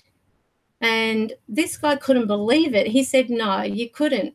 So that's where I knew for a fact that was God. There was no other explanation. And when I told my mother that I found my father, she couldn't believe it, because she said, how in the world, in the millions of people out there, did you find him? And she said, ask him to send a photo. So he did. He sent a photo across by email, and she almost fell over when she saw it. I remember her standing behind me as I was opening up the email, and she had her hand on my shoulder. I swear to God, I had a mark on my shoulder from her hand gripping so tight that she said, oh my God, it's him. Because he sent a photo of himself when he was in the Navy. And here he was, you know, in Tasmania, of all places, which was where he docked first before they came out to Sydney. And she said, that's him. And she couldn't believe it. She really couldn't believe it. And I told her what had happened. And I said, you know, I've always wanted to know my dad. And I had given up on God. I completely gave up on him. And I said, why am I even bothering? You know, what a waste of time praying to you when you're not even listening. You know, I just thought, I'm wasting my time. I just couldn't believe how from that day, I'll never forget, the whole week, maybe 2 weeks, I just could not stop crying. It was like every single part of me that had fluid was like coming out in tears, because I was so happy. That afternoon when I picked my daughter up from school, my middle daughter, I was crying and she said, are you all right? And I just couldn't stop smiling and I was laughing. And she said, are you okay? And I said, I found my dad. You know, it was just such a surreal experience. It even made headlines in the Lincoln Times. They actually had one of the staff, one of the, what do they call them? Journalists or whatever. They called me from America and they said, do you mind if we do a story? This is just incredible. My dad could not stop telling people about his Australian daughter and the fact that he was a grandfather, and he was beside himself. He was completely blown away at the fact that this miracle had taken place, because he said he always wondered whether he was a father. And it came to be that my mother had actually wrote to the ship telling him that she was going to adopt me out. And as it would occur, she didn't adopt me out. I mean, in those days, it was taboo for a single woman to have a baby. The people from her church, they actually crossed the road ahead of her so they didn't have to walk on the same footpath, because they didn't want to associate with a woman who was not married, who was with a child. At one point, there were a couple who were Russian who couldn't have children, who actually offered my mother over $20,000. And in those days, that was a lot of money, because they said, you know, we can give her everything. We can, you know, we really want a baby and we can't have babies of our own. So we will do everything. So, you know, you don't have to worry for her and you can have your life and have any, you know, other children later on. And it was amazing. My mother basically put her life on hold to raise me and didn't ask for a cent from my dad. The only thing she wrote later and asked was that he at least send me a Christmas card. And he never got that letter, because his mother, she got the letter, but she kept it because at that point he had married. So she felt that if she shows him that, it could destroy his marriage. Well, his marriage was destroyed because when he ended up in a wheelchair, she left him. She didn't want to, you know, any part of being with an invalid, if you want to put it that way. So it was pretty sad to think that he could have known me sooner, but it was held from him because they thought that was for the best of him. But, you know, the main thing is we actually got to communicate. We got to know each other. He accepted me. And then when he visited me after he passed away, it was an incredible moment, because here I was lying there just with my eyes closed, and there was this incredible light that was right before my eyes, and I could see it through my closed eyelids. That's how bright it was.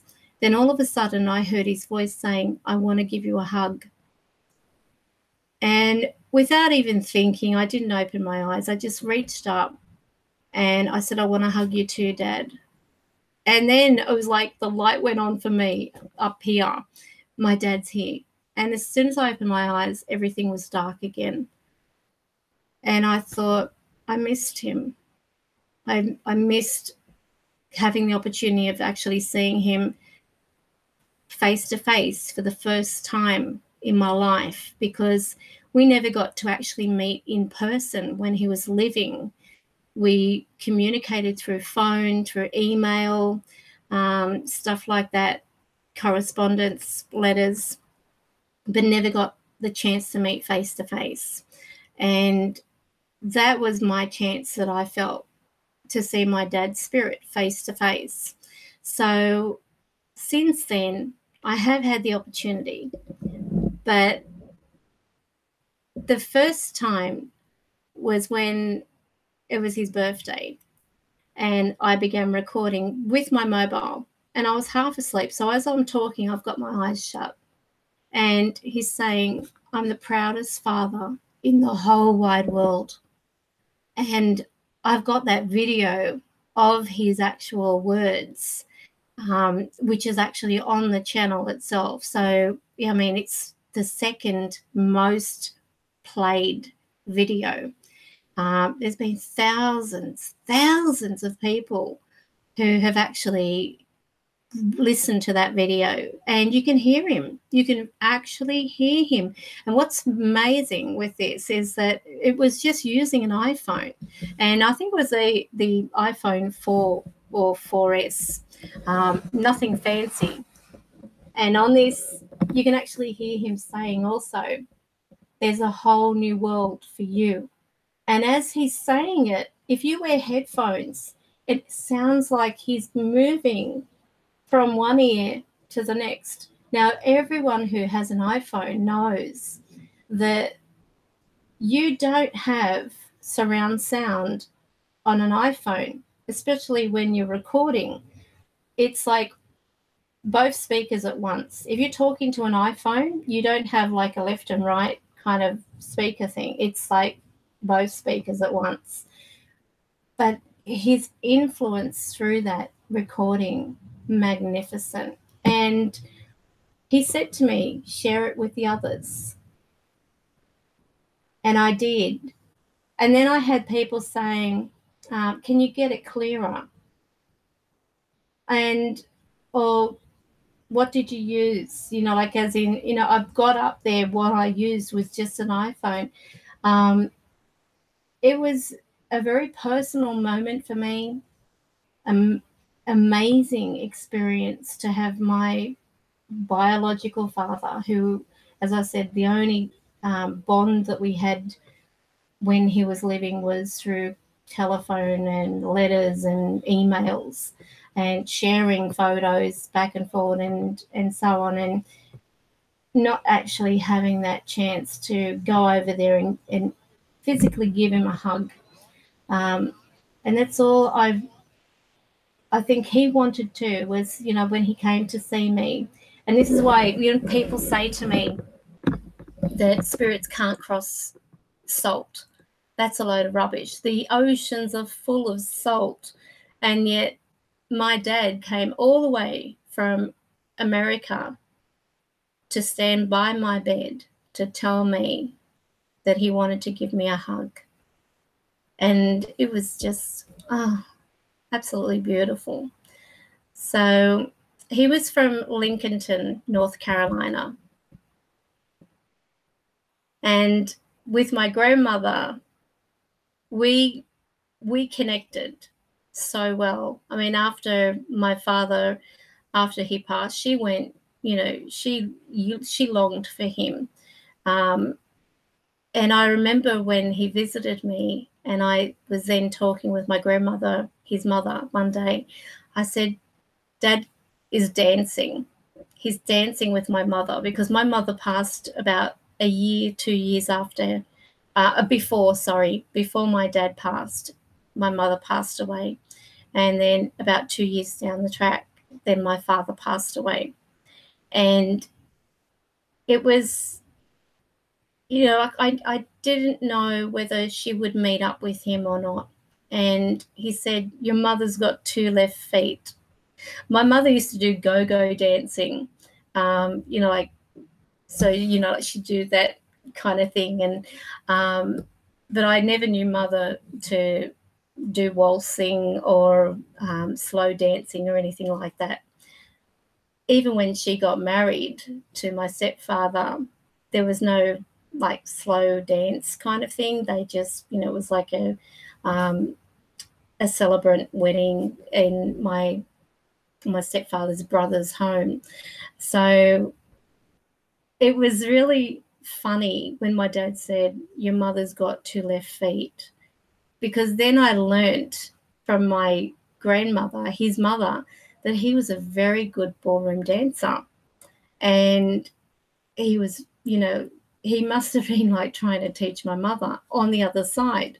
So it's an incredible experience. And I think back now, and I, you know, when people say there's no God or there's no such thing as God, sure, we might not be able to see him, but his presence is very real. And this is by no means a religious, you know, video or anything like that. But if I hadn't have had that experience, I hate to think where my faith would be now. I really would, because I had given up. I had resorted to the fact that I was wasting my time praying to someone who didn't even exist, couldn't help me, didn't want to help me. Even if, you know, like I was doing the right thing, I just felt like I was being shut down by him. You know, like it's other people who do the wrong thing seem to get everything done for them, and people who are, you know, who are doing it the best they can,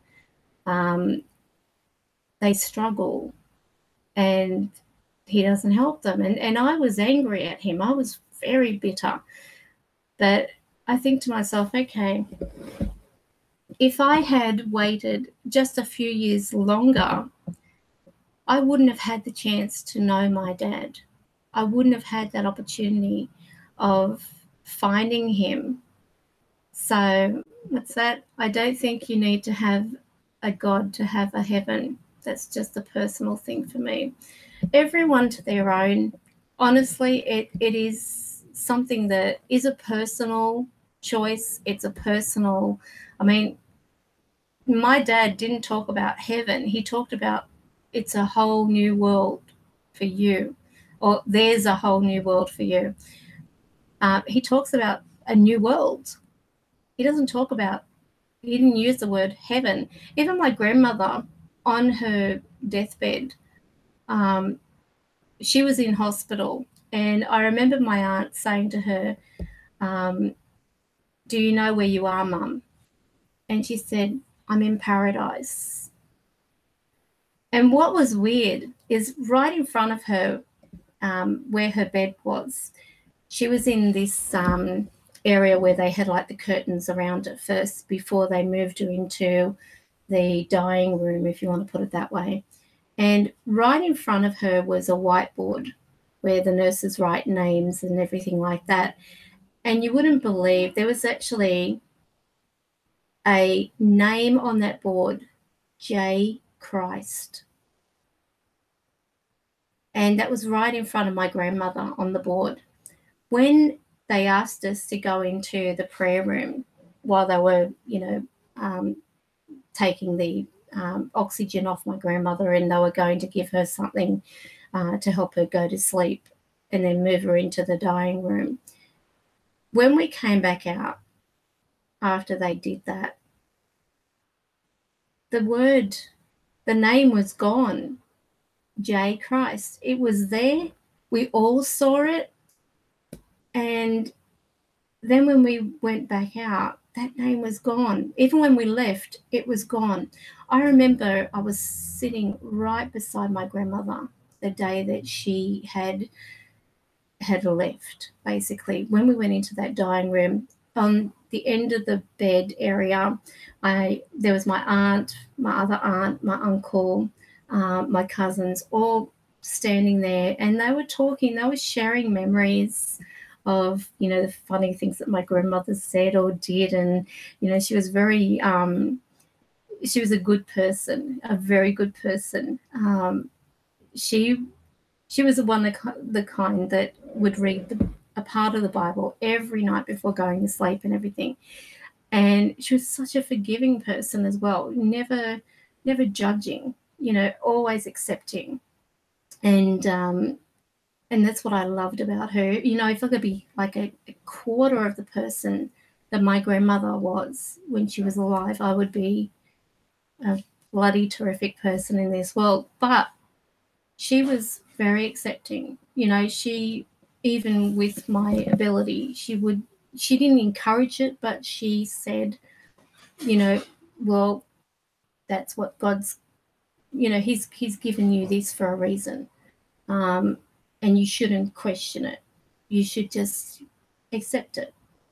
So it was really, you know, it wasn't something I expected. I remember when I was about, oh boy, probably in my 20s, I remember going with her to bingo. And on the way out, I was dying for a cigarette. And I said to her, I said, can I ask, can I tell you something, Nana? Hi, Mortis. I said, can I tell you something? And she said, what? And I said, I've got a bit of a confession to make. She said, what's that? I said, I smoke. And she said, oh, I've known that for years. And all this time, I was hanging for a cigarette and not once lit up in front of my grandmother out of respect. And I remember with my grandmother, because she basically raised me for a big part there,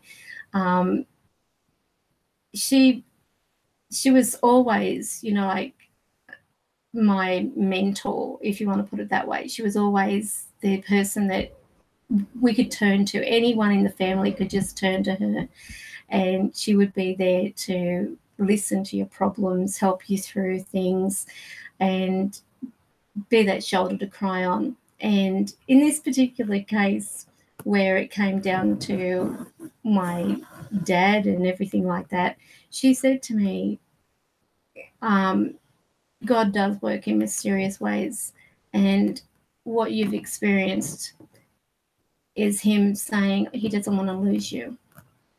And that's why he stepped in and helped me find my dad, because he was proving to me that he was there. He has always listened. And my grandmother's words were, God is never late. And I'll never forget that day when I was sitting beside her, and my aunts and cousins and uncle was down the end of the bed talking. I felt this incredible peace, and I can't explain to you the feeling. It was like nothing worried me. Nothing was wrong. Nothing was needing to be sad or upset about anything. It was like taking in a new breath of air, a whole new experience. And then it was that moving for me. I remember saying aloud, oh, I feel so peaceful. And it was so weird to just come out with, I feel so peaceful. And then I looked at my grandmother and she was gone. And I really believe at that point was when she held me to tell me everything's okay. And then I turned, and my aunts ran over, of course, to, you know, give her a kiss goodbye and everything. And I was looking past them at the wall, and there was a silhouette on the wall, and it was like the wall was moving. I don't know whether it was because I was like getting tears in my eyes or what, because I do question things still. Even though I see things, I still question.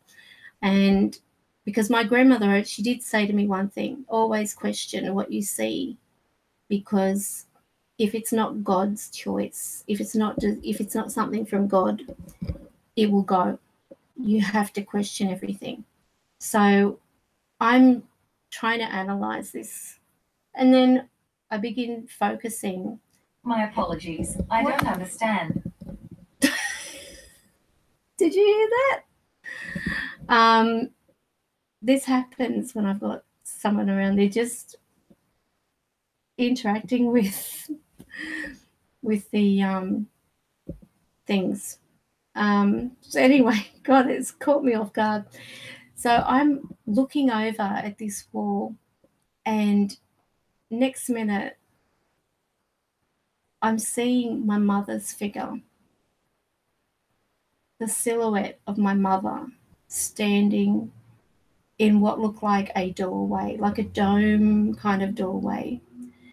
And it was beautiful. And as I'm watching this, everyone's like fussing over my grandmother's, like her body. I knew she wasn't there. I knew she was now with my mother. And yet my mother was standing there looking at me. And it was like, I couldn't see her face, but I could see her silhouette. And it was as if she was saying, it's okay now. She's going to be safe. I'll never forget it. It was really a really surreal, beautiful moment, if death could be viewed as beautiful. But it was really beautiful. So I don't know, I just feel so lucky in so many ways. Like, as I said, with my dad, finding him, and in time to before he actually left this world, was something that I can't not be thankful for.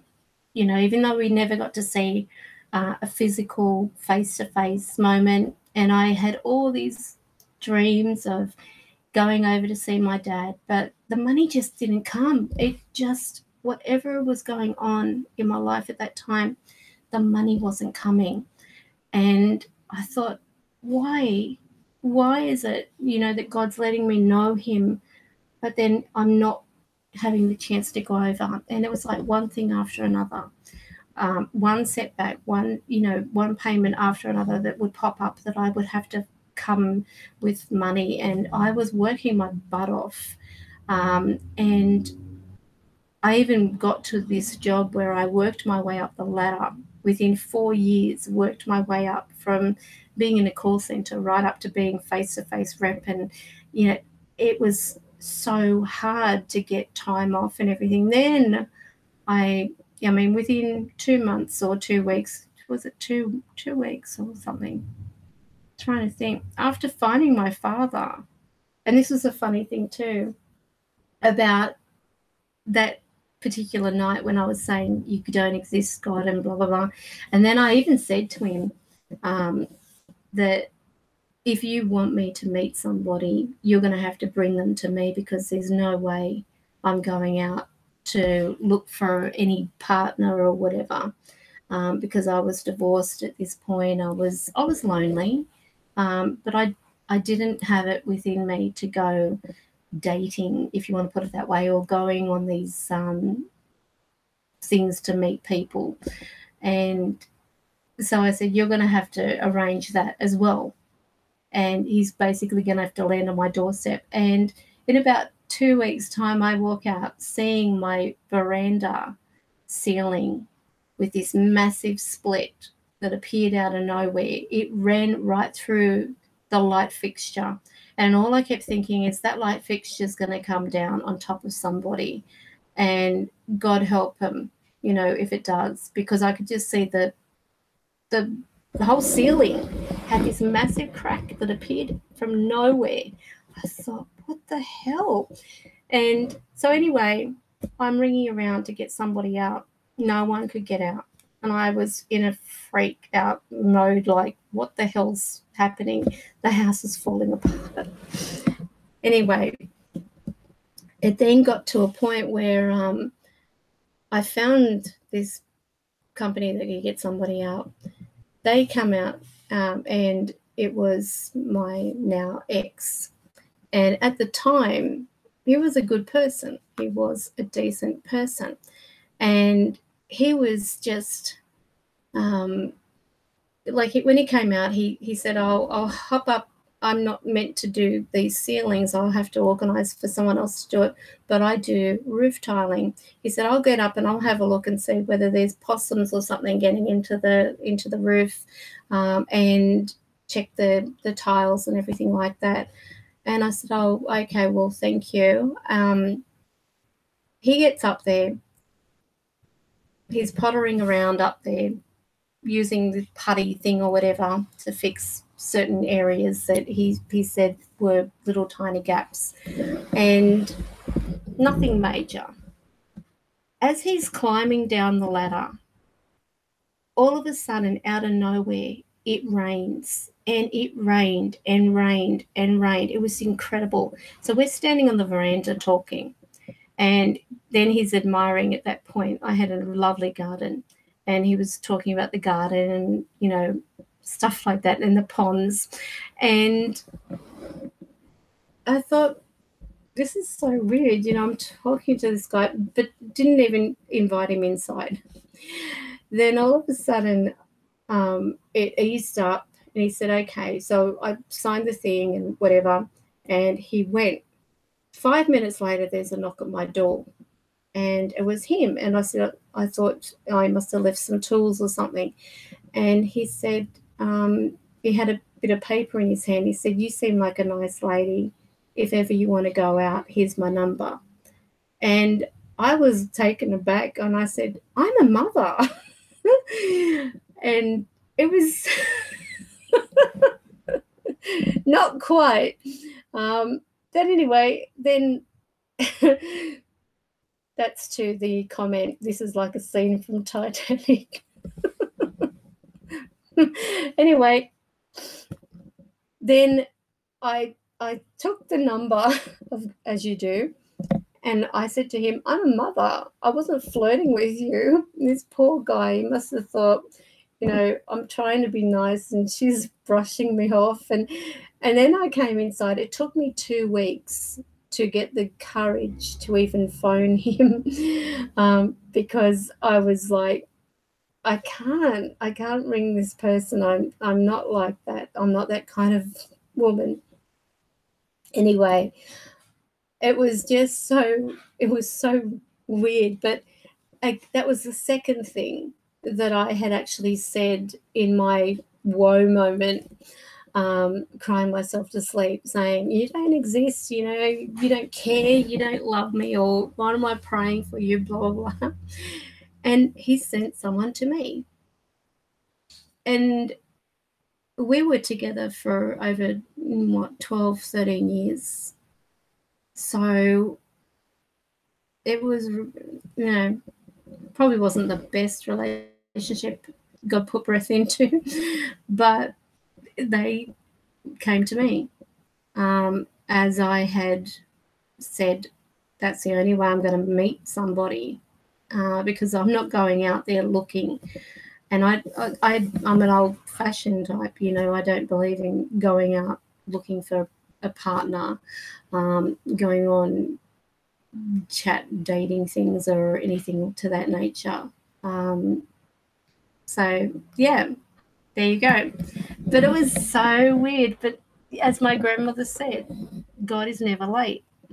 And what's that? I've always believed life sends you what you need, not what you want. And that's very true. It's a very good saying. I'm blushing, am I?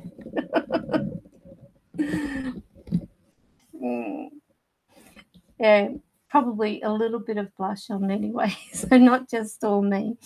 But yes, that is a true saying.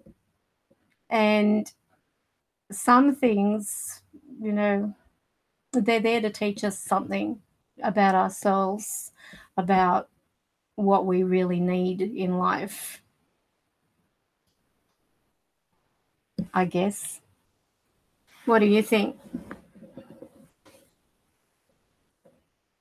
Everything's a lesson. I believe that. Sorry for the noise. I just whacked the external mic because I've got a... Oh, what's happened? I've unplugged myself. So I'm probably sounding a little weird at the moment because my plug came undone. Let me just plug this in. All right, is that better? You might be able to hear me. Reliving the car scene from Titanic in her head.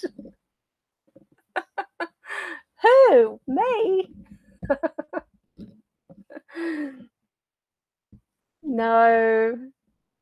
No, hitting a window with fog. I don't do the window. That's so funny. You're a rat bag. Okay. Yeah, so that's my story, I guess. But anyone who says that, I mean, like, to me anyway, when they say that there's no such thing as God, now I'm like, yeah, right. You know, I've had my experience. It may be the only experience I ever have, which was all I really needed when you think about it. But then again, I go back to that time in my childhood when, and I shared this in another stream at one point, but this is like how clear it was when I actually had that, you know, that death experience. I had a bad heart, and I've never had a really good heart. But anyway, as a child, I remember feeling exhausted, and I went in and I laid down and woke up to my mother, my grandmother, my aunt, my grandfather in the doorway, the doctor there and everything. And they said that I had died. And they were filling in the certificate, the death certificate. And I remember I thought I had a dream that I walked out of my grandmother's house. That's where we lived at that time. I walked out on the veranda and then down the steps and along the footpath coming from where the letterbox was, I could see what I knew was Jesus. I just knew it was Jesus walking toward the house. He was illuminated. He was just all glowing. Not like a beacon or anything like that, but he was all glowing. And I remember running to him. I mean, talk about stranger danger, but as a kid, in this vision or this dream that I was having, it was so real. I'm wondering whether that was like the outer body experience, because he hugged me and then he sent me back inside. And that's when I woke up. So I wonder if I had basically, you know, if he was coming to take me, but I wasn't meant to go. And I mean, I've had some spirits that have said to me, you will not suffer death. And I thought, phew, great, you know, that's a good thing. But is it true? You know, I questioned that. And this was a time when I went to Rookwood Cemetery, Rookwood Necropolis Cemetery. And it was just, there's one spirit there, and when they talk, they've got a very guttural kind of sound to their voice. So I was just like looking at some of your, I bet he didn't slap you like my, no, he didn't slap me. No, he wouldn't do that to me. I'm too nice. Anyway, I went to Rookwood Necropolis Cemetery, and there's one spirit there, and he's got a very guttural voice, and he's spoken to other people who have gone out there, like, you know, doing ghost hunts or whatever and recording. And he said, I won't talk to them now. And I said, why not? And he said, because they talk about me being a demon. They say I'm a demon because of the way he sounds. So, and he's not. It's just his voice. He's got some, I don't know whether it was like, you know, how he sounded when he was living or what the story is. They don't let you say if it's not your time. Yeah. But, you know, it makes me wonder too, why there are times where we do like have these experiences where we're like dying and we're being sent back saying it's not your time. Why did we die in the first place? Why did that happen? I'm starting to get to the point, because of the people that I do readings with and everything, and the people asking me questions, I'm now starting to ask some questions that I had never asked before, because I'm not like, even with my family, I don't ask them questions. I'm not the kind of person who just wants to know everyone's business, if that makes sense to you. I'm very like, well, if they volunteer the information to me, then I'll know. But if they don't, I'm not going to go asking them when it's none of my business. Like, even when it comes to like relatives, what they do for a living, you think that would be probably something normal. But oh, Kim, it's got a sign up here for what you wrote, and it says show or hide, and it might be a little sensitive, a topic, so I'm going to hide it. I'm going to press hide, only because of, I don't want it to be something that, because these chat things, they remain visible to the public, and I don't want anything you know, coming back through other people down the track, because you don't know who could be watching. So that's a good thing that YouTube popped up that saying show or hide the comment. So they've obviously felt that's quite sensitive, and I happen to agree.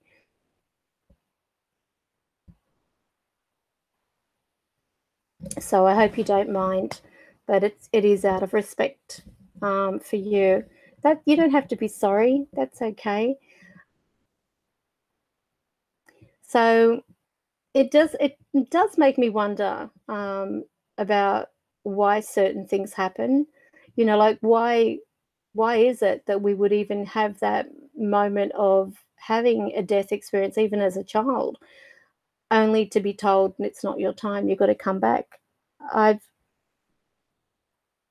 can't see the logic, unless it's a situation of people need to have you know, something that they share with others, which maybe my own experience was because I still had to meet my dad, and I wouldn't have got to meet him or had this opportunity of sharing this experience with you.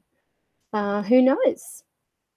I think we all have certain experience or life experiences that benefit other people in some way, because it's like, you know, now with social media, now with the internet, people can share their stories about what they've experienced and so on, because it's going to make people talk about things. It's going to make people begin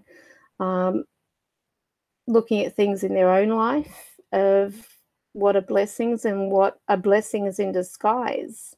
You know, by sharing personal experiences like out-of-body experiences. There's so many people that have had an out-of-body experience, and when you look at how many similarities are along the line, it's absolutely amazing. That alone should tell people that we are a consciousness within a being, within a body.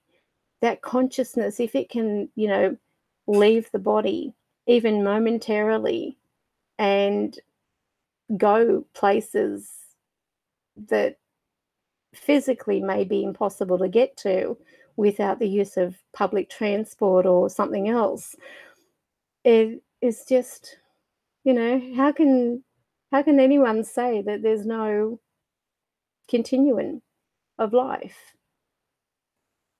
Though there was a comment that was actually up on one other video of mine, and I actually looked at the lady's channel. It was absolutely beautiful, sweet couple that had some videos, but they were some old videos, not modern ones, and they were just sharing their, you know, their blessings to people, you know, over at the time of the new year coming into effect and everything, and obviously they've got religion and so on, but the question was about not knowing whether spirit slept, because in is that we're spiritual beings having a physical experience.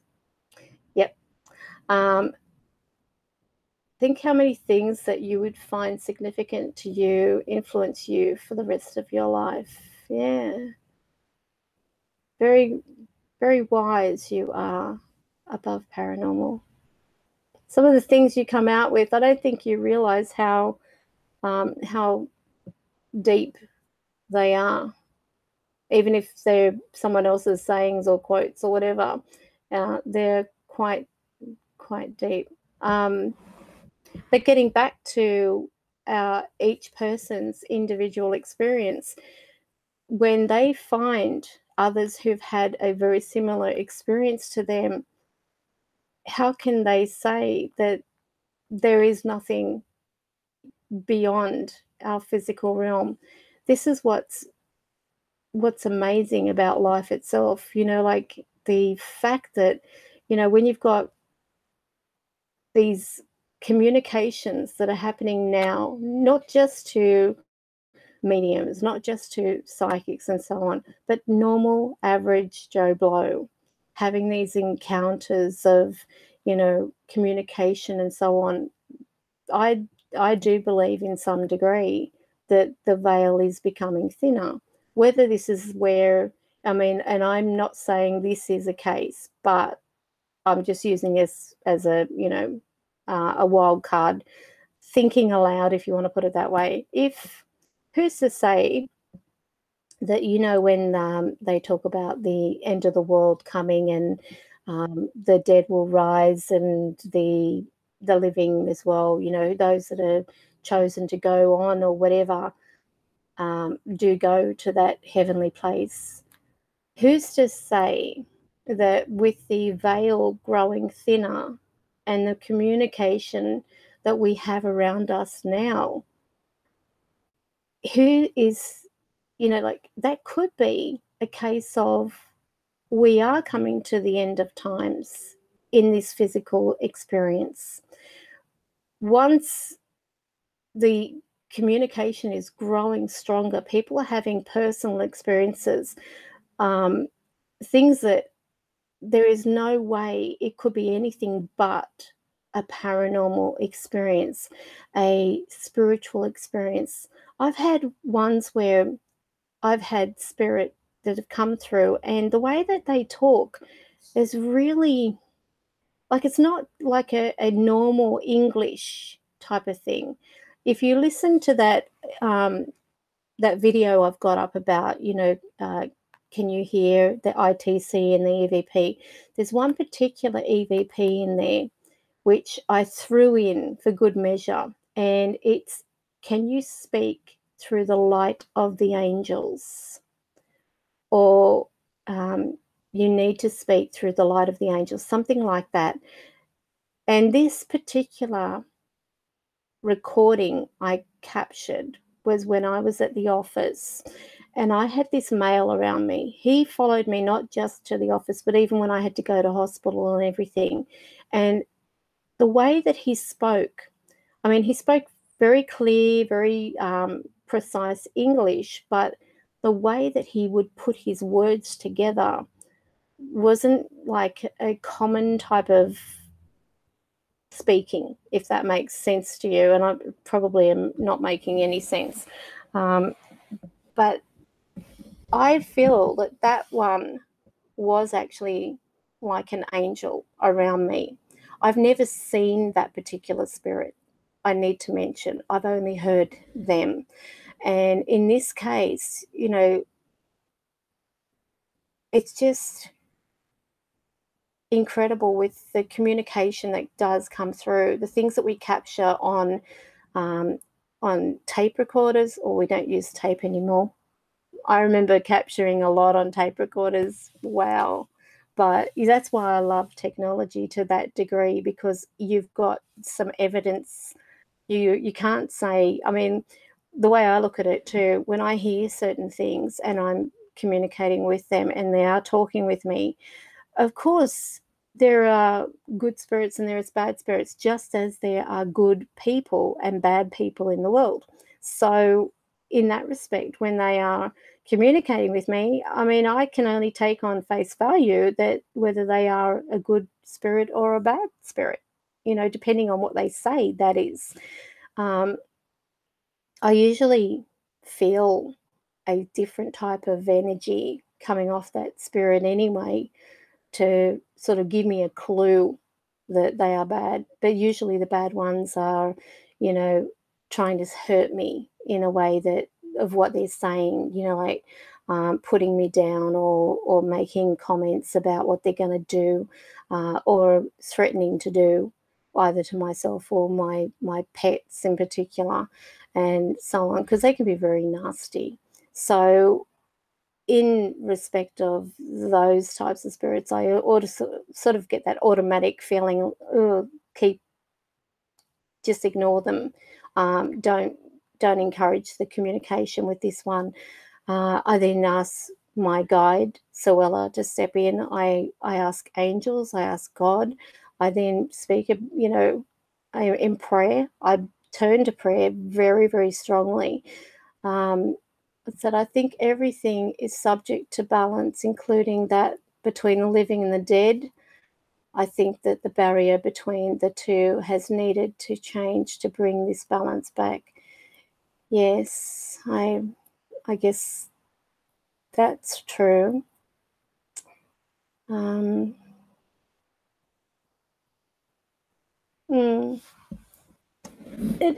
knows, really? Who knows?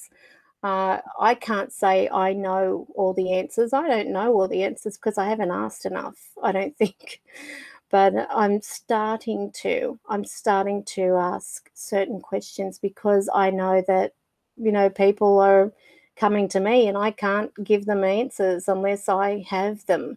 You know, otherwise I'm just sharing my thoughts and my having an opinion, which everybody does. Everyone's got an opinion. So it is incredible. I just feel like, as I said, it's like there's so much happening in the world. We're technically destroying the earth ourselves anyway, when you think about, you know, men sending rockets into space and stuff like that. I mean, with all the years that have gone by, and the amount of technology and then the communication that we're having, where it's coming through things like radio. You've got those radio waves. Some computers are even picking up the radio waves, even though they don't have the radio on them. Whatever it is, there's something that is beyond our own comprehension. I don't know when I'm going to have a spirit talking to me. I could be like doing something random, you know, and out of the blue, I'll have that voice around me talking. Sometimes I'll see them, sometimes I won't. It's not something that I can say, well, this is the answer to why this happens. This is why they're not getting into the what's that? The Gaia theory. The earth will deal with us if we become too much of a problem. Well, yes, I think you're right. I think we're, you know, we're all contributing to the emissions that are going out and everything like that, and we're all contributing to the problem. We're making it a problem. So the more people that want cars, the more people that want, you know, the things that are just putting these toxic chemicals out. And even when you think about it, I was watching, what was her name? Caitlin Doherty. She does the Good Death. She's a mortician, basically. And she was talking about how, you know, the chemicals basically that are when you do a cremation are going into the atmosphere, and then they sit up there and they then come down, and they usually will fall into water, drinking water and so on. And you wonder what we're actually putting through our bodies anyway. It's just, who's to say? I don't know. It's just I don't have the answers. I think, in a way, to a big degree as well, I know this sounds like it's contradictory, but there's a lot of things I don't want to know the answers for. And because could you imagine how boring it would be if you just knew everything, that you had an answer for everything? How boring, how depressing would that be? Because there's nothing left to discover. There's nothing left. I don't think we're meant to know it all. I don't think we should know it all, personally. I don't want to know it all. I really don't. There are some things I just want to leave alone. A lot of, like, the Gaia theory, I have heard of that. I haven't looked into it. So, see, I can learn things from you. I can learn things from the people I speak to as well. And it's only been like through order, of having order in my live streams and everything like that, that I've begun to sort of like put myself out there, where people are seeing the person behind the camera. Because before that, I would never get in front of the camera. No. It was like, don't go there. Don't want to know. But he gave me the courage to do that. And this is where I feel like, okay, when people put certain questions to me, I can only tell them what I know. I can't tell them anything else except for what I know, and I don't have those answers. So, but with that Gaia theory, where I have read certain parts, it is the way, as you have mentioned here, in contrast of, you know, like, in the end, I guess the world takes revenge for whatever destruction we cause upon it. So what's that saying? Life will find a way. I think there's too many men, or too many, like, people playing God. There are certain things in the world that you think, is it necessary? Is it necessary to clone? Is it necessary to take our blood? And, you know, like, maybe we're not meant to live. Maybe, I mean, what I'm saying by that is, hang on, let me try and find the right words. Think before I speak, in other words. Yes, you can tell I watched Jurassic Park. If you think about certain things that, like cancer, okay, I believe that's man-made. I really believe that it's something that wouldn't naturally happen to a person, but for all the chemicals and all the crap they put in our food, and, you know, the stuff that they put out there for, you know, like animals to eat, which goes into our bodies as well. With all the mucking around that we have done, we've contaminated the world. We've contaminated, What's this? Do you think it's possible to communicate with alien life in spirit? Did you see that video of that live stream where I used the spirit box in that particular incident and asked if I could communicate with any extraterrestrials, if you want to put it that way. And this one that came through, I said, "What's your name?" And they said, "Net." Or what was it? How do you say hello? And they said, "Net." It was actually quite funny.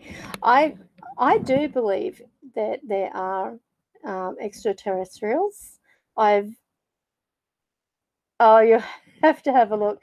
It was hilarious, and I didn't mean to laugh, but it was really, really funny. I actually believe in extraterrestrials. I remember as a kid having this. To me, it was a dream, and I would dream constantly of this tiny, like, UFO that would come up to the door, then go through the door, and I now question, like, as a child, you see things very differently to what you do as an adult. So was I seeing an orb?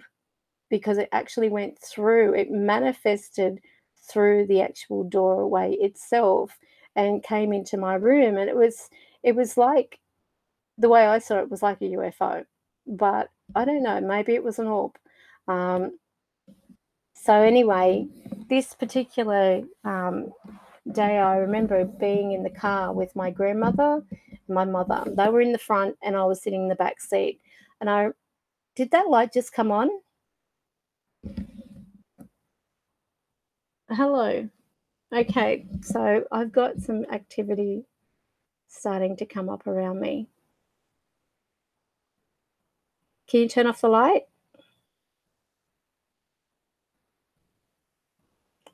Can you turn it back on again?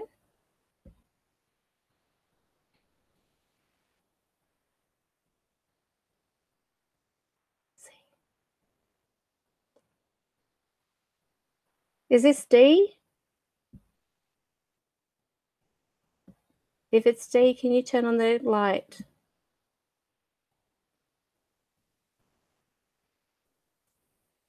Gee, they hadn't been using it for days. There's been a few days that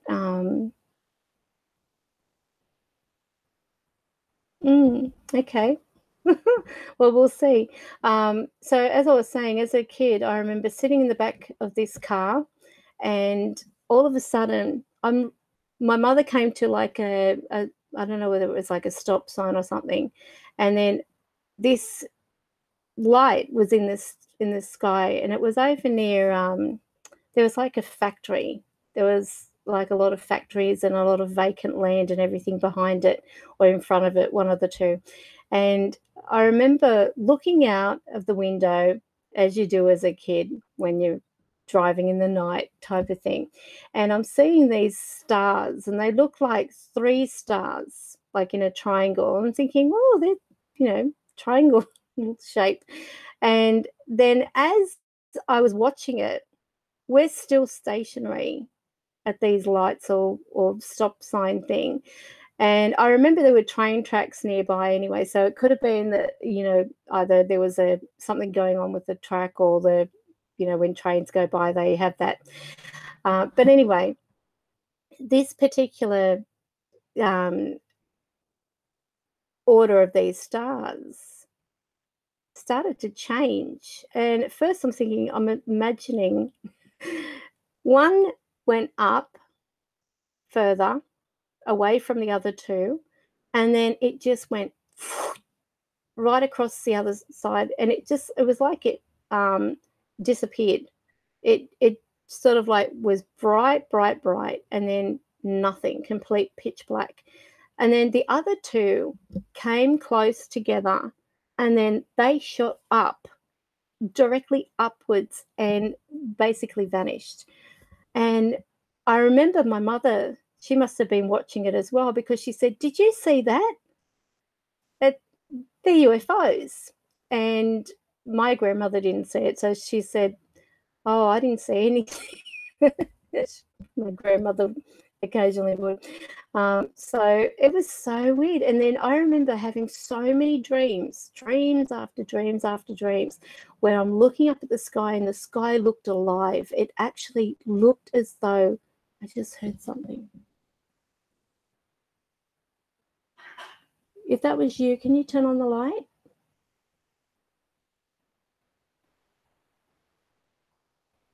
Dee, if that's you, can you turn the light on? Show everyone you're here by touching the light.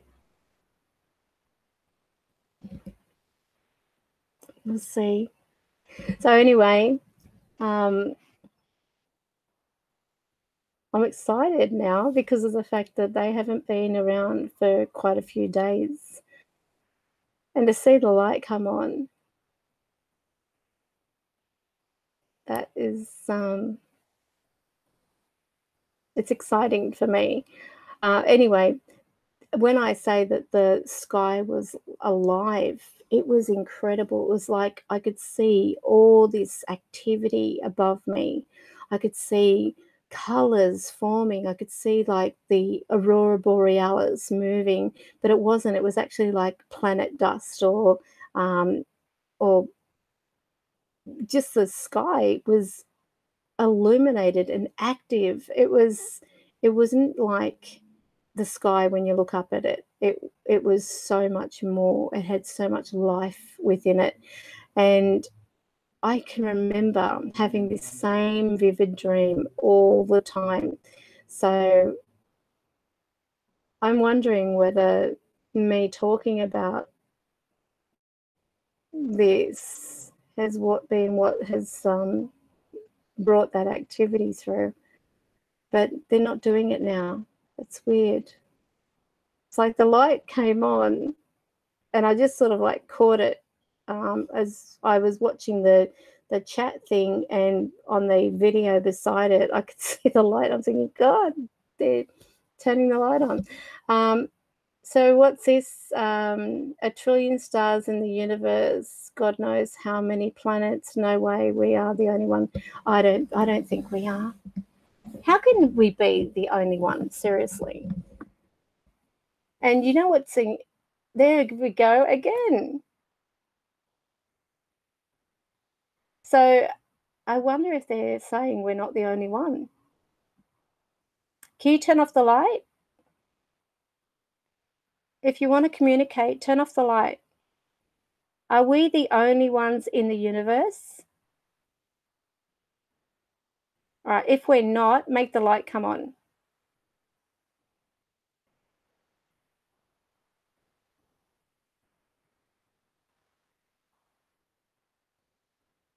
Are we the only ones in the universe? If we are, make the light come on.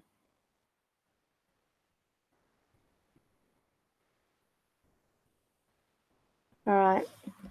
I asked them a few nights ago and got an audible response from Chris saying, "Are you crazy?" I said, "Is the world flat?" And he said, "Are you crazy?" Because I read this thing about that the flat earthers believe that there is a wall of ice surrounding the planet, the whole planet itself, the whole earth, and it's supposed to be flat, floating disc or something in space. Seriously?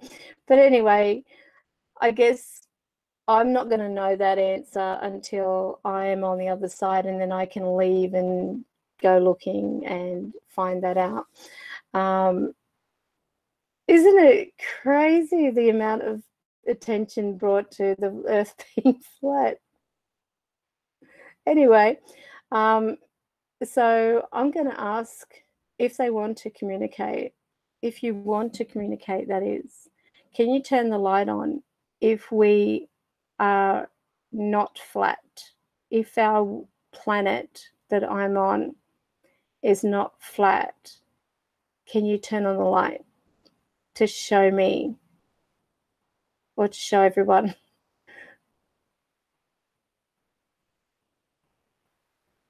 I can hear talking around me.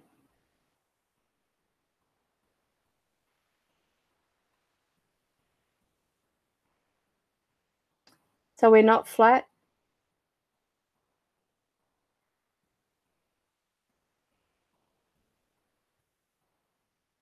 What's your name?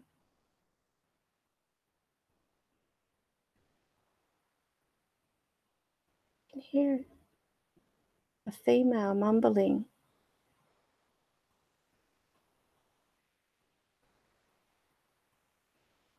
The Game of Thrones. No, I read it on what was the name of the website? Live Science, I think it's called. And I get these pop-ups from time to time talking about certain things that, you know, the scientists are looking into or whatever. And there was actually a meeting of flat earthers. They had a flat earth meeting talking about there's supposed to be like a ice wall around the edge of the planet. I guess this is why the water doesn't go off the edge. But you think with all the water moving and everything like that, it would wear through that ice in no time. Live sci-fi, that might be it. No, livescience.com. I've just had something pop up. Congress to invest in alien. Ooh, let me have a look at this. I'll click on it and... Okay, so I might share the screen.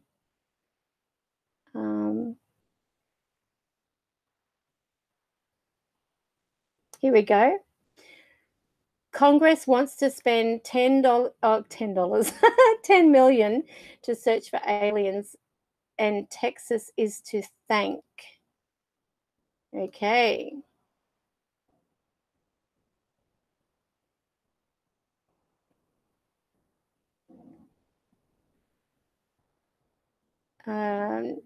A climate denier from Texas may be the reason the S word is back in vogue in Congress. Oh yeah, not that S word, but the other one, SETI.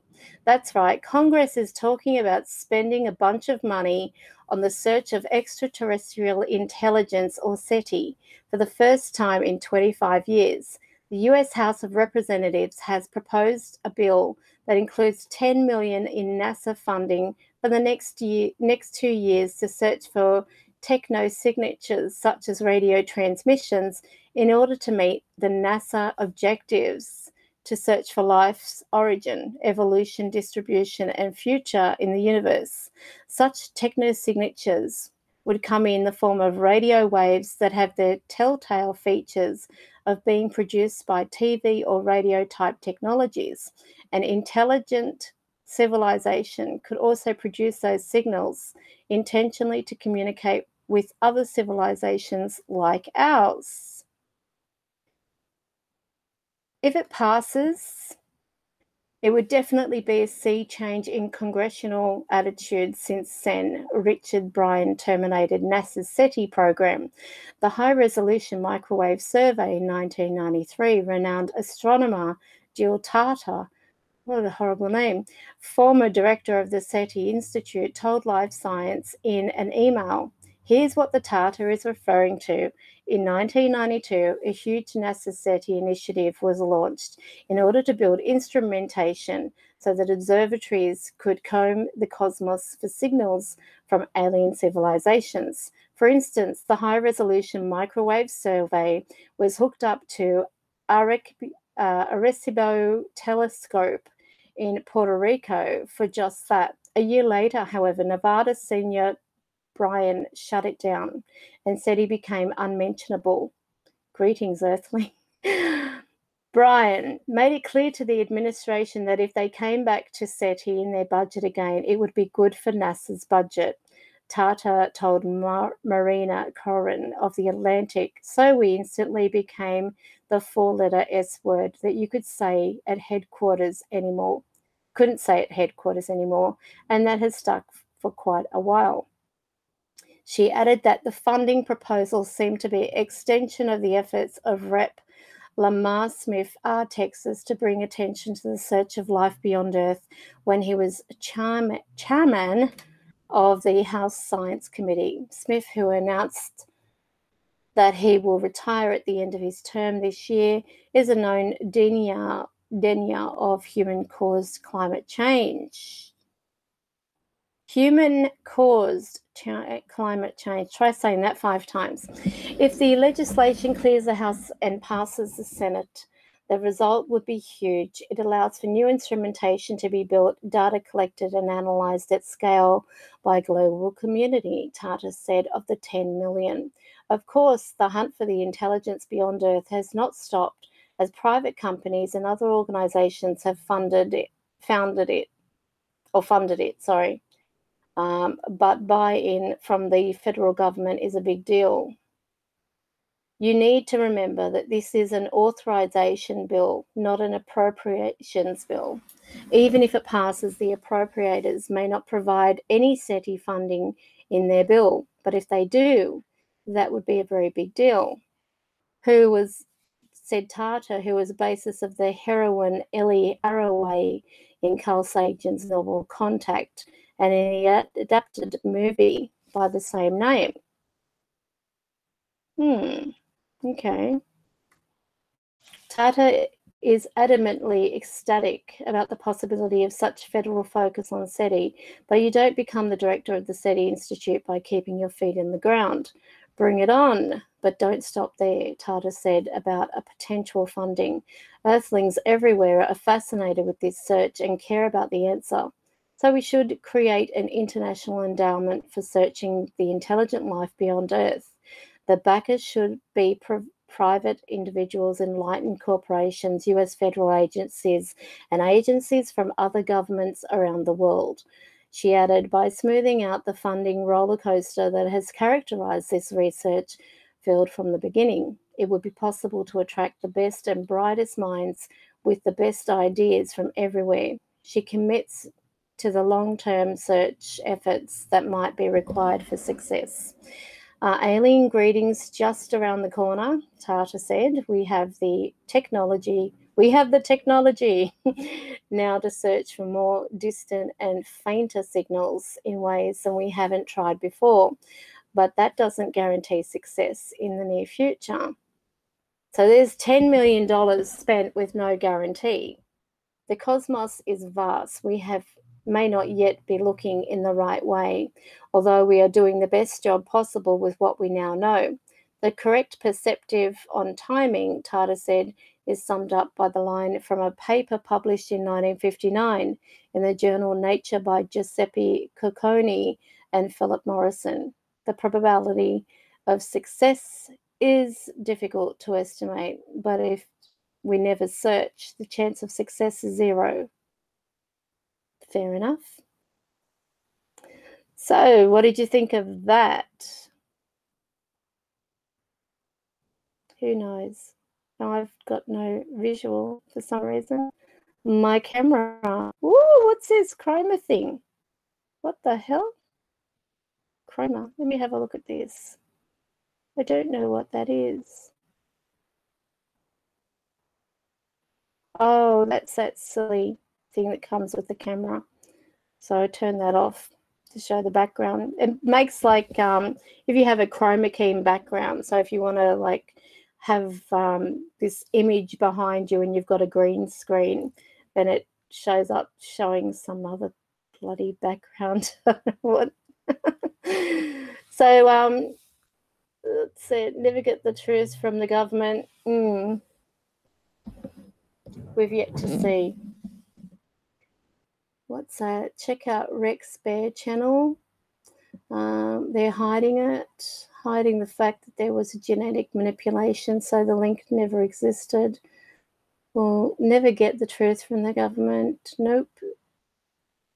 Rothschilds. So big risk sending signals into space. So you don't know what could be happening there anyway. If we send out these signals to space, how do we know they're not creating some type of, they might have some type of thing set up so that it attacks us. I don't know. What's that do? We would get the attention somewhere with hostile intentions. Yes, exactly. So who knows? I don't know. I don't have the answer. I think that $10 million could be better invested in other things personally. When you think about the way our world is being damaged so much from sending things into space, look at our, ozone layer. It's completely stuffed. The world's getting hotter. Things are melting. I'm melting when it gets hot. Mars attacks. Well, if my dog starts having someone else's head on his shoulders, I'm going to get worried. Oh, dear. So what time is it? It's 10:29. So I've been on for been on for quite some time already. So I might go, folks. I might go have a try for an early night for once. Because I've run out of things to talk about, to be honest.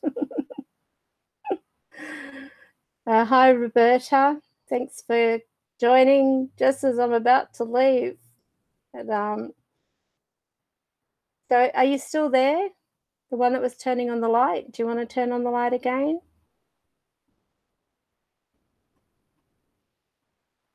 See if they turn it on.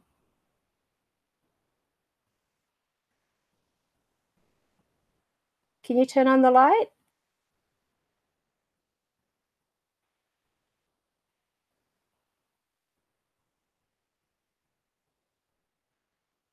Can you touch the light?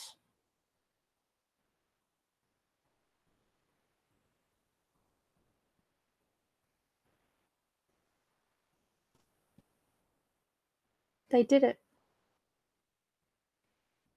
It's so weird. Just before they did that, I felt like this like a buzzing kind of feeling. Okay, turn off the light. I want to ask you a question. Can you turn on the light if the Earth is round? Can you turn that light back on, please?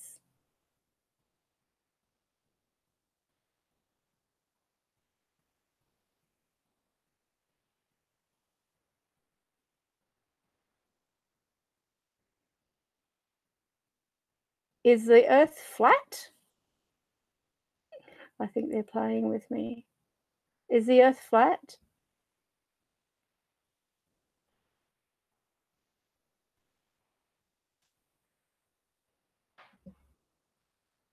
You're not going to talk to me?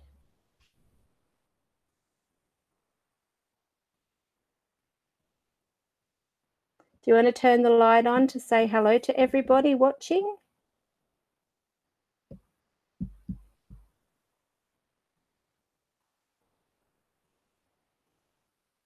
I can feel something.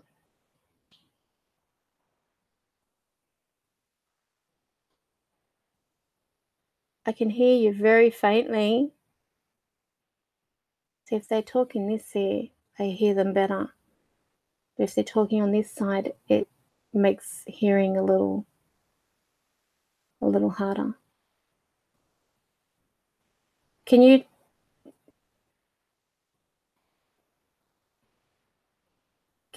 turn on that light, please? Can you touch it?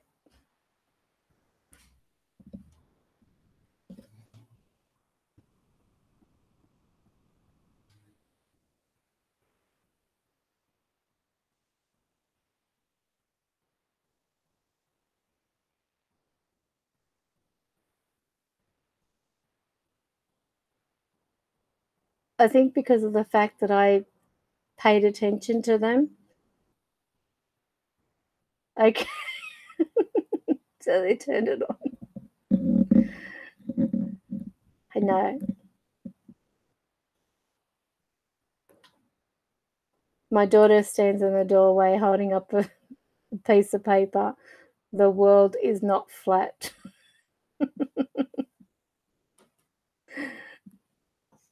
Oh, the earth is not flat. Get it right, Mum. Okay. It's a sphere that rotates around the sun. Go to school. She's excited because she gets to stay up late on a Friday night.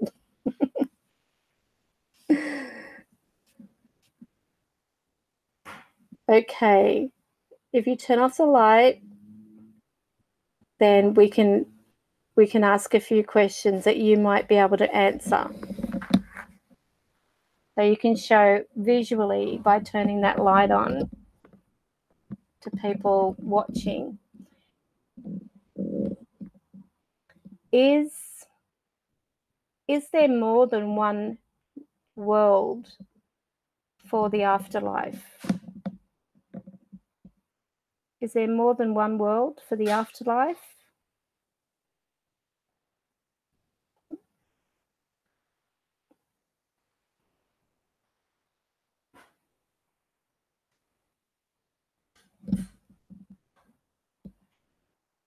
Did you just say 2? If you said 2, can you turn that light on?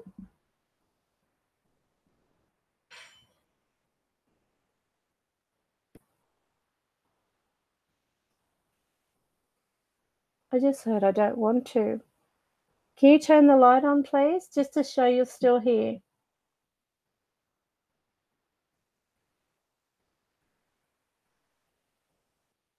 It's not for my benefit. It's just so others can see that you're here. They're not seeing you. They're just seeing the light go on. So if you can turn the light on, they will be able to see the light turn on.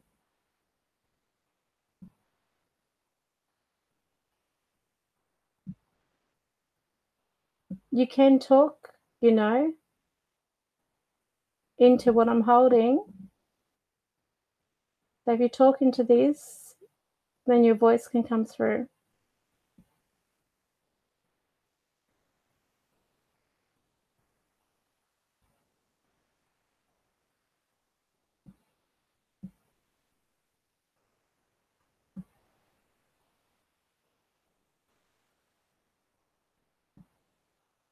Are you D?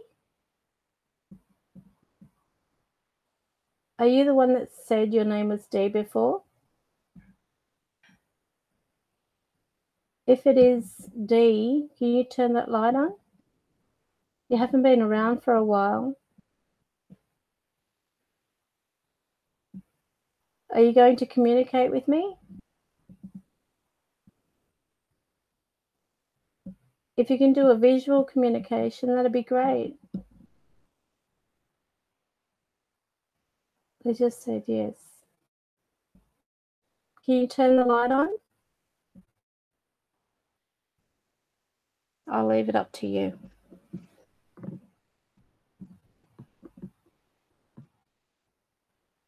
People are saying hello to you. They're saying, hello, Spirit.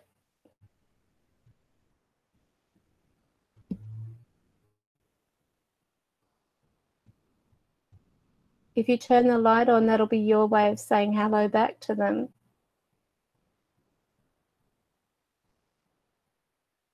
Would you like to do that?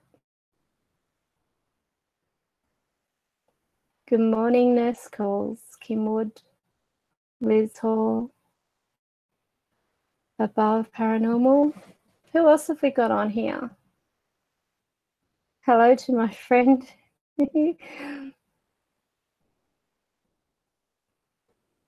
Dee, hope you've brought chocolates with you this time. Yes. Even licorice bullets. Who likes licorice bullets? Well, all right, let's ask everybody, what's your favorite chocolate or sweet?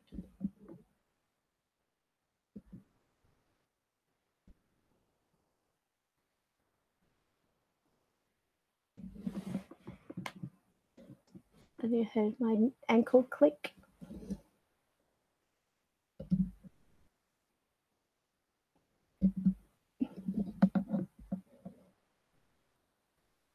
They were turning on the light before and now they're not turning it on unless they're playing games with me. Galaxy chocolate. Oh, I love licorice. Licorice is yummy, especially if you get like I think it's called Black Cat licorice. Lindt chocolate, I can leave that. Hershey's almond bar. Oh, that sounds like, you know what my favorite chocolate is? The what's it called? The Jamaican rum. Jamaican rum.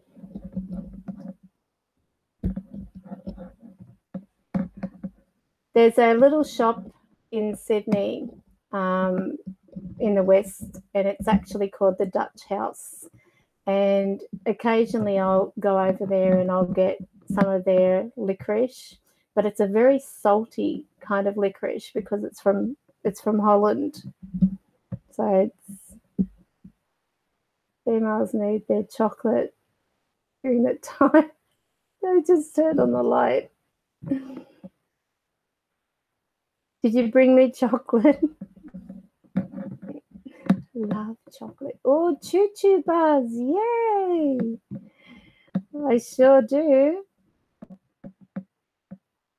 And the Molly's barley drops. Do you remember those?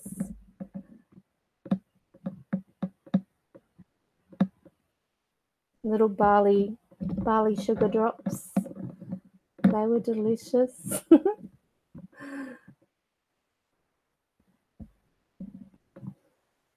Spirit, do you like chocolate?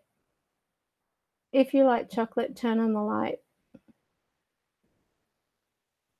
I might not even like chocolate. Do you like chocolate?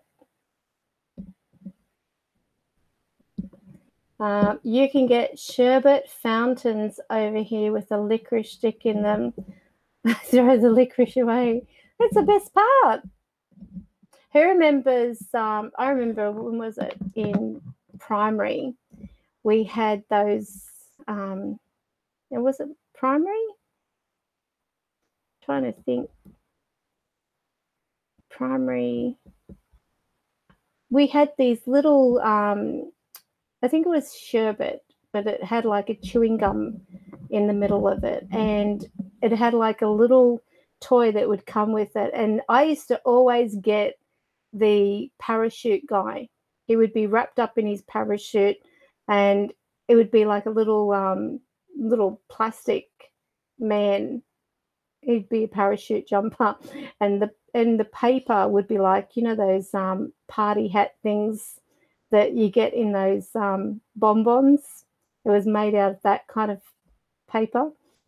So I don't know whether you remember that, but it was like a sherbet, and inside was like a stick of gum.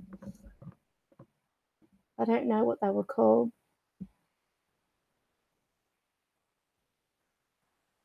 Space dust, yeah. Were they those popping things?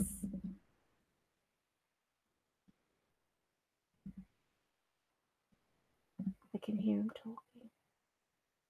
I think that's Chris. Chris, is that you?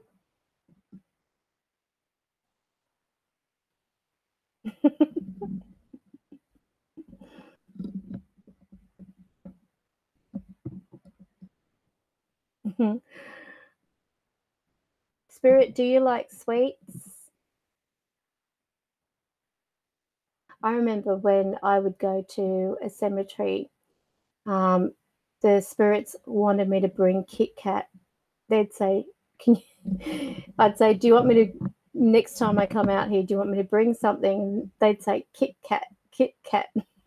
So I bought one of those bags where you've got like 12, I think, in the bag of the Kit Kat. And it was like, I felt like an idiot, to be honest with you, taking these Kit Kats to a cemetery and putting them down, because anyone, you know, who might have come after me might have thought, great, we got free Kit Kats. But Yeah, I think it must be a thing with us Aussies with licorice, because I absolutely love licorice. I love it when you put it in the chiller or the crisper, and it goes really, really hard, and you just take a stick of it and you munch on it. I love it. Good for your teeth. Good for your skin. Oh, and you know what is really nice too? The chocolate that is shaped like an orange, and you peel off the thing, and inside it's got like the orange flavored I don't know what that thing is. And I love Toblerone. Toblerone is beautiful. I don't know whether it's that little caramel bit inside the Toblerone. Yes, that's it. Terry's chocolate orange. Yes, yummo. In case you have just joined this live stream, we're talking about chocolate and some of the old chocolates too.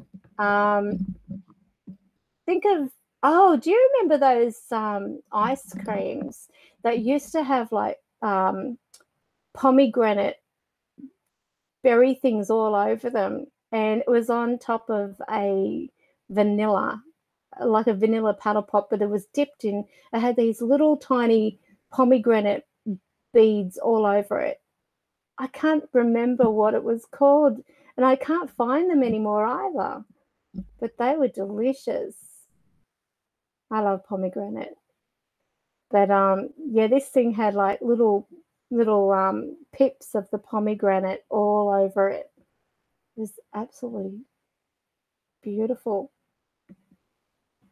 Yes. You don't like marshmallow. Marshmallow is great in Rocky Road. Rocky Road.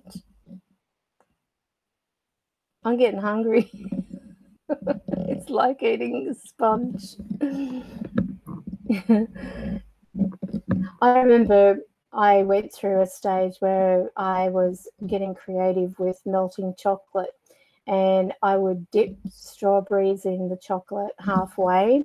I'd put them in first a white chocolate, and then I would let that, dry, and then I'd put them in a dark chocolate and have like different layers of the chocolate. And I'll never forget this was at my grandparents' place when I used to live there. And it was to be like a treat for my then boyfriend. So I had this tray with all these strawberries dipped in chocolate in different layers. And my grandfather found them. And so, of course, my boyfriend comes over, and my grandfather, he's sitting there saying, I don't know what he was talking about, but he just pipes up with, oh, those chocolates were nice. And I thought, you've eaten all my chocolate. I went out to the fridge, and sure enough, all the strawberry dipped chocolates were gone. He ate the lot, but he ended up with a bellyache. Because his favourite saying was, is this for everybody? Yes, Daryl Lee. You can't beat Daryl Lee. Strawberry flavoured, except strawberries. Really? I think the flavouring of strawberries tastes more strawberry than strawberries. Strawberries these days seem to have like a very sour taste to them. I like the ones that are really juicy strawberries. Jawbreakers, yes. The all-day suckers, remember those? I don't know whether it was like something that, was just a kid thing, but we used to actually get the chewing gum, and they always had like this, it was like the Hubba Bubba, but I don't think it was called Hubba Bubba back then. It started off really, really hard, this square block of chewing gum, and you could get it mainly in one flavour, which was usually strawberry. And when you'd start chewing it, it would last a week because you would stick it on your on the back of your bed on the rail. And I think now as an adult, my God, what might have crawled over that? But then you'd start chewing it and the flavor would come back. It was, I couldn't imagine doing anything like that now. You have to hide chocolate or else it goes in 1 minute. I love freezing chocolate. Who else likes freezing chocolate?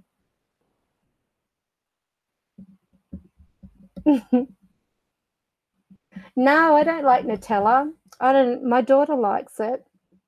They can eat it by the spoonful. I can't handle it. And I see a lot of Instagram ads and stuff like that, or videos where they're making things with, you know, Nutella.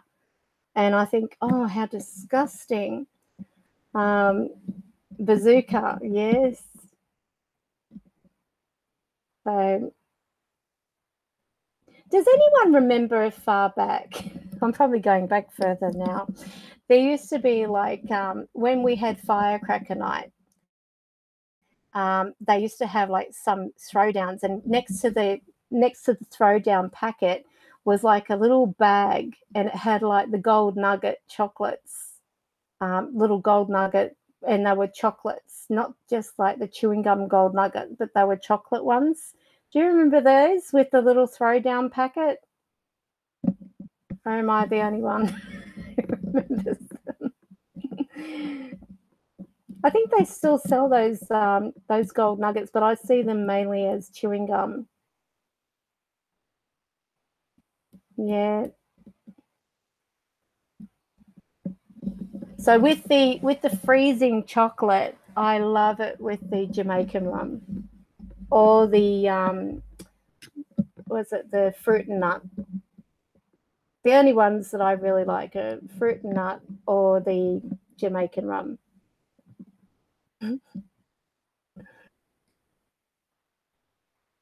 Oh, the peppermint patties. You know what I like are those Aero bars. With the peppermint flavour, the mint or peppermint.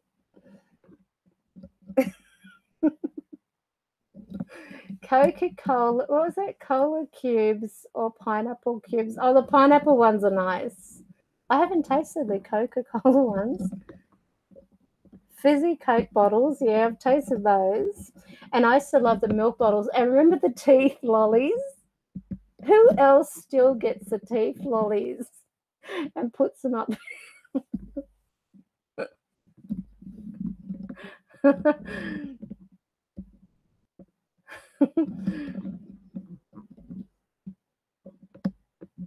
I do. It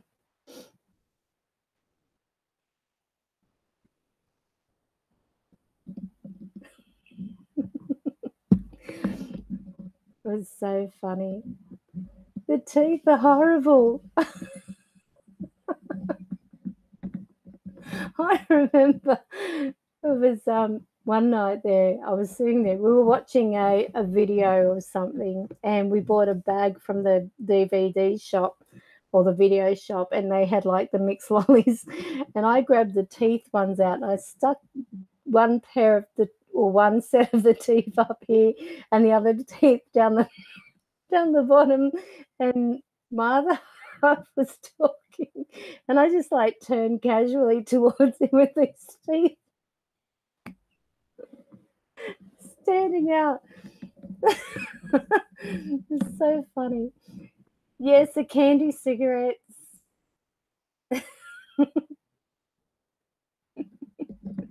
The fags, yes, that's right. They were called the fags. That was so funny.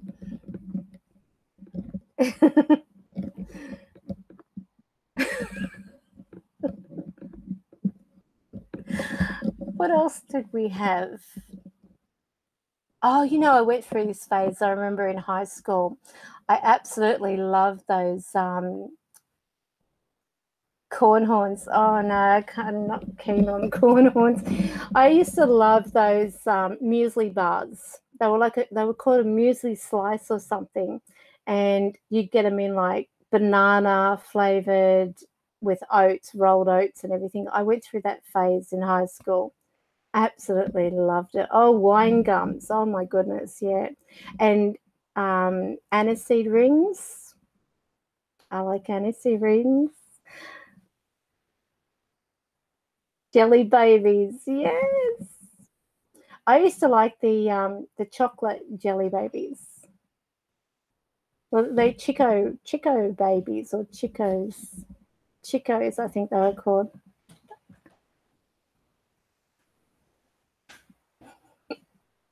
I can't believe my live stream is based on food sweets. You love anything aniseed flavor, but you don't like licorice? Black cats, yes, absolutely. One thing that I could never really get used to were jelly beans. Yeah, the lollipop whistles. Oh my goodness. Now you're taking me back.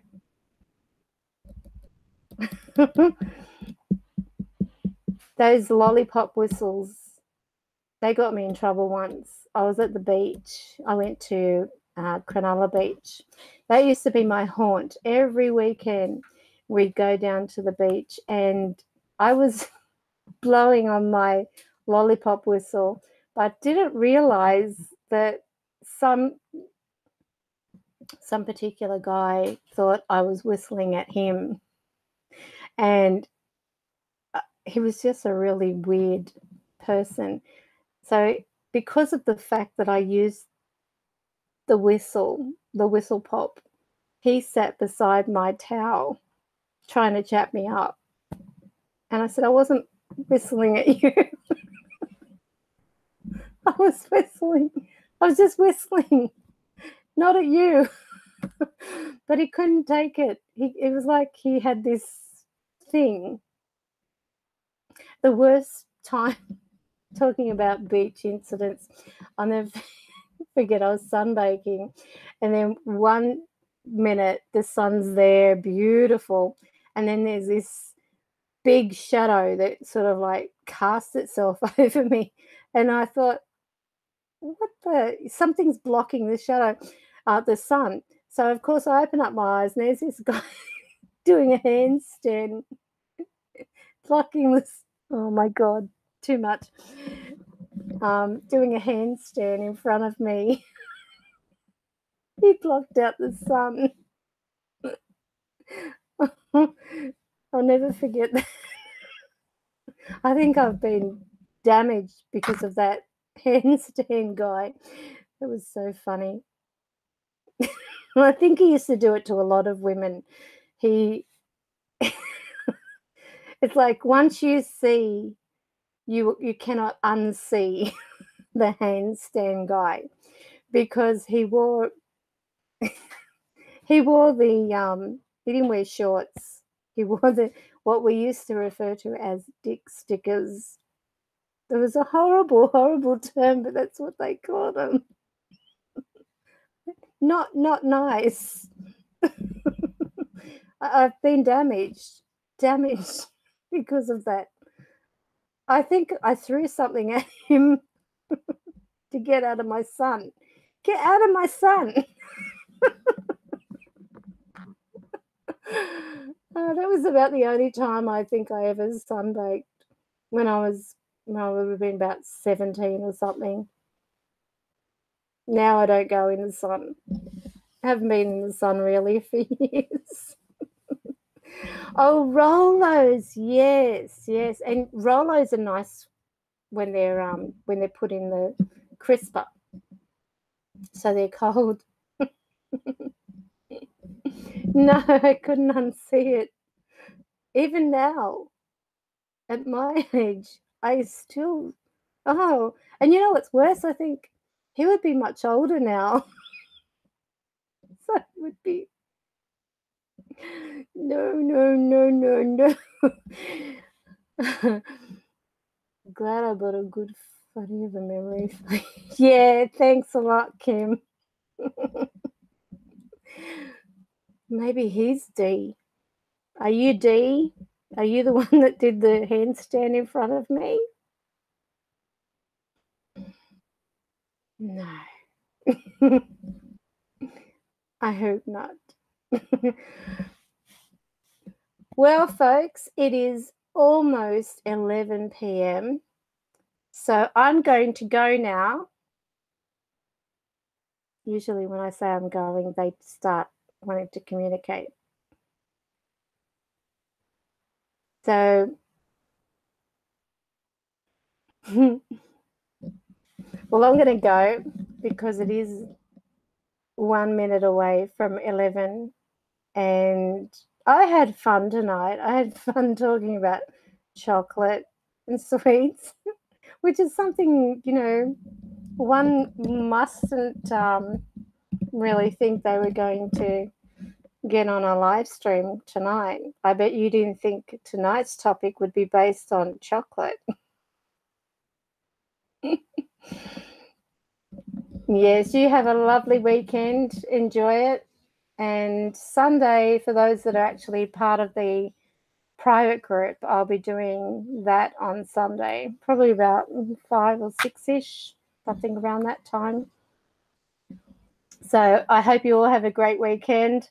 Now I bet many of you are going to go out there and buy some chocolate. I'll probably got your mouths watering, except for that guy, the handstand guy. Please, men everywhere, please wear shorts, board shorts, please, because those cosy ones are really not attractive at all, no matter how muscular you might be. Thank you. Anyway, I'm going to go. So have a great weekend, and I will hopefully see you back next week, and we'll probably have something else to talk about, maybe dessert. Bye.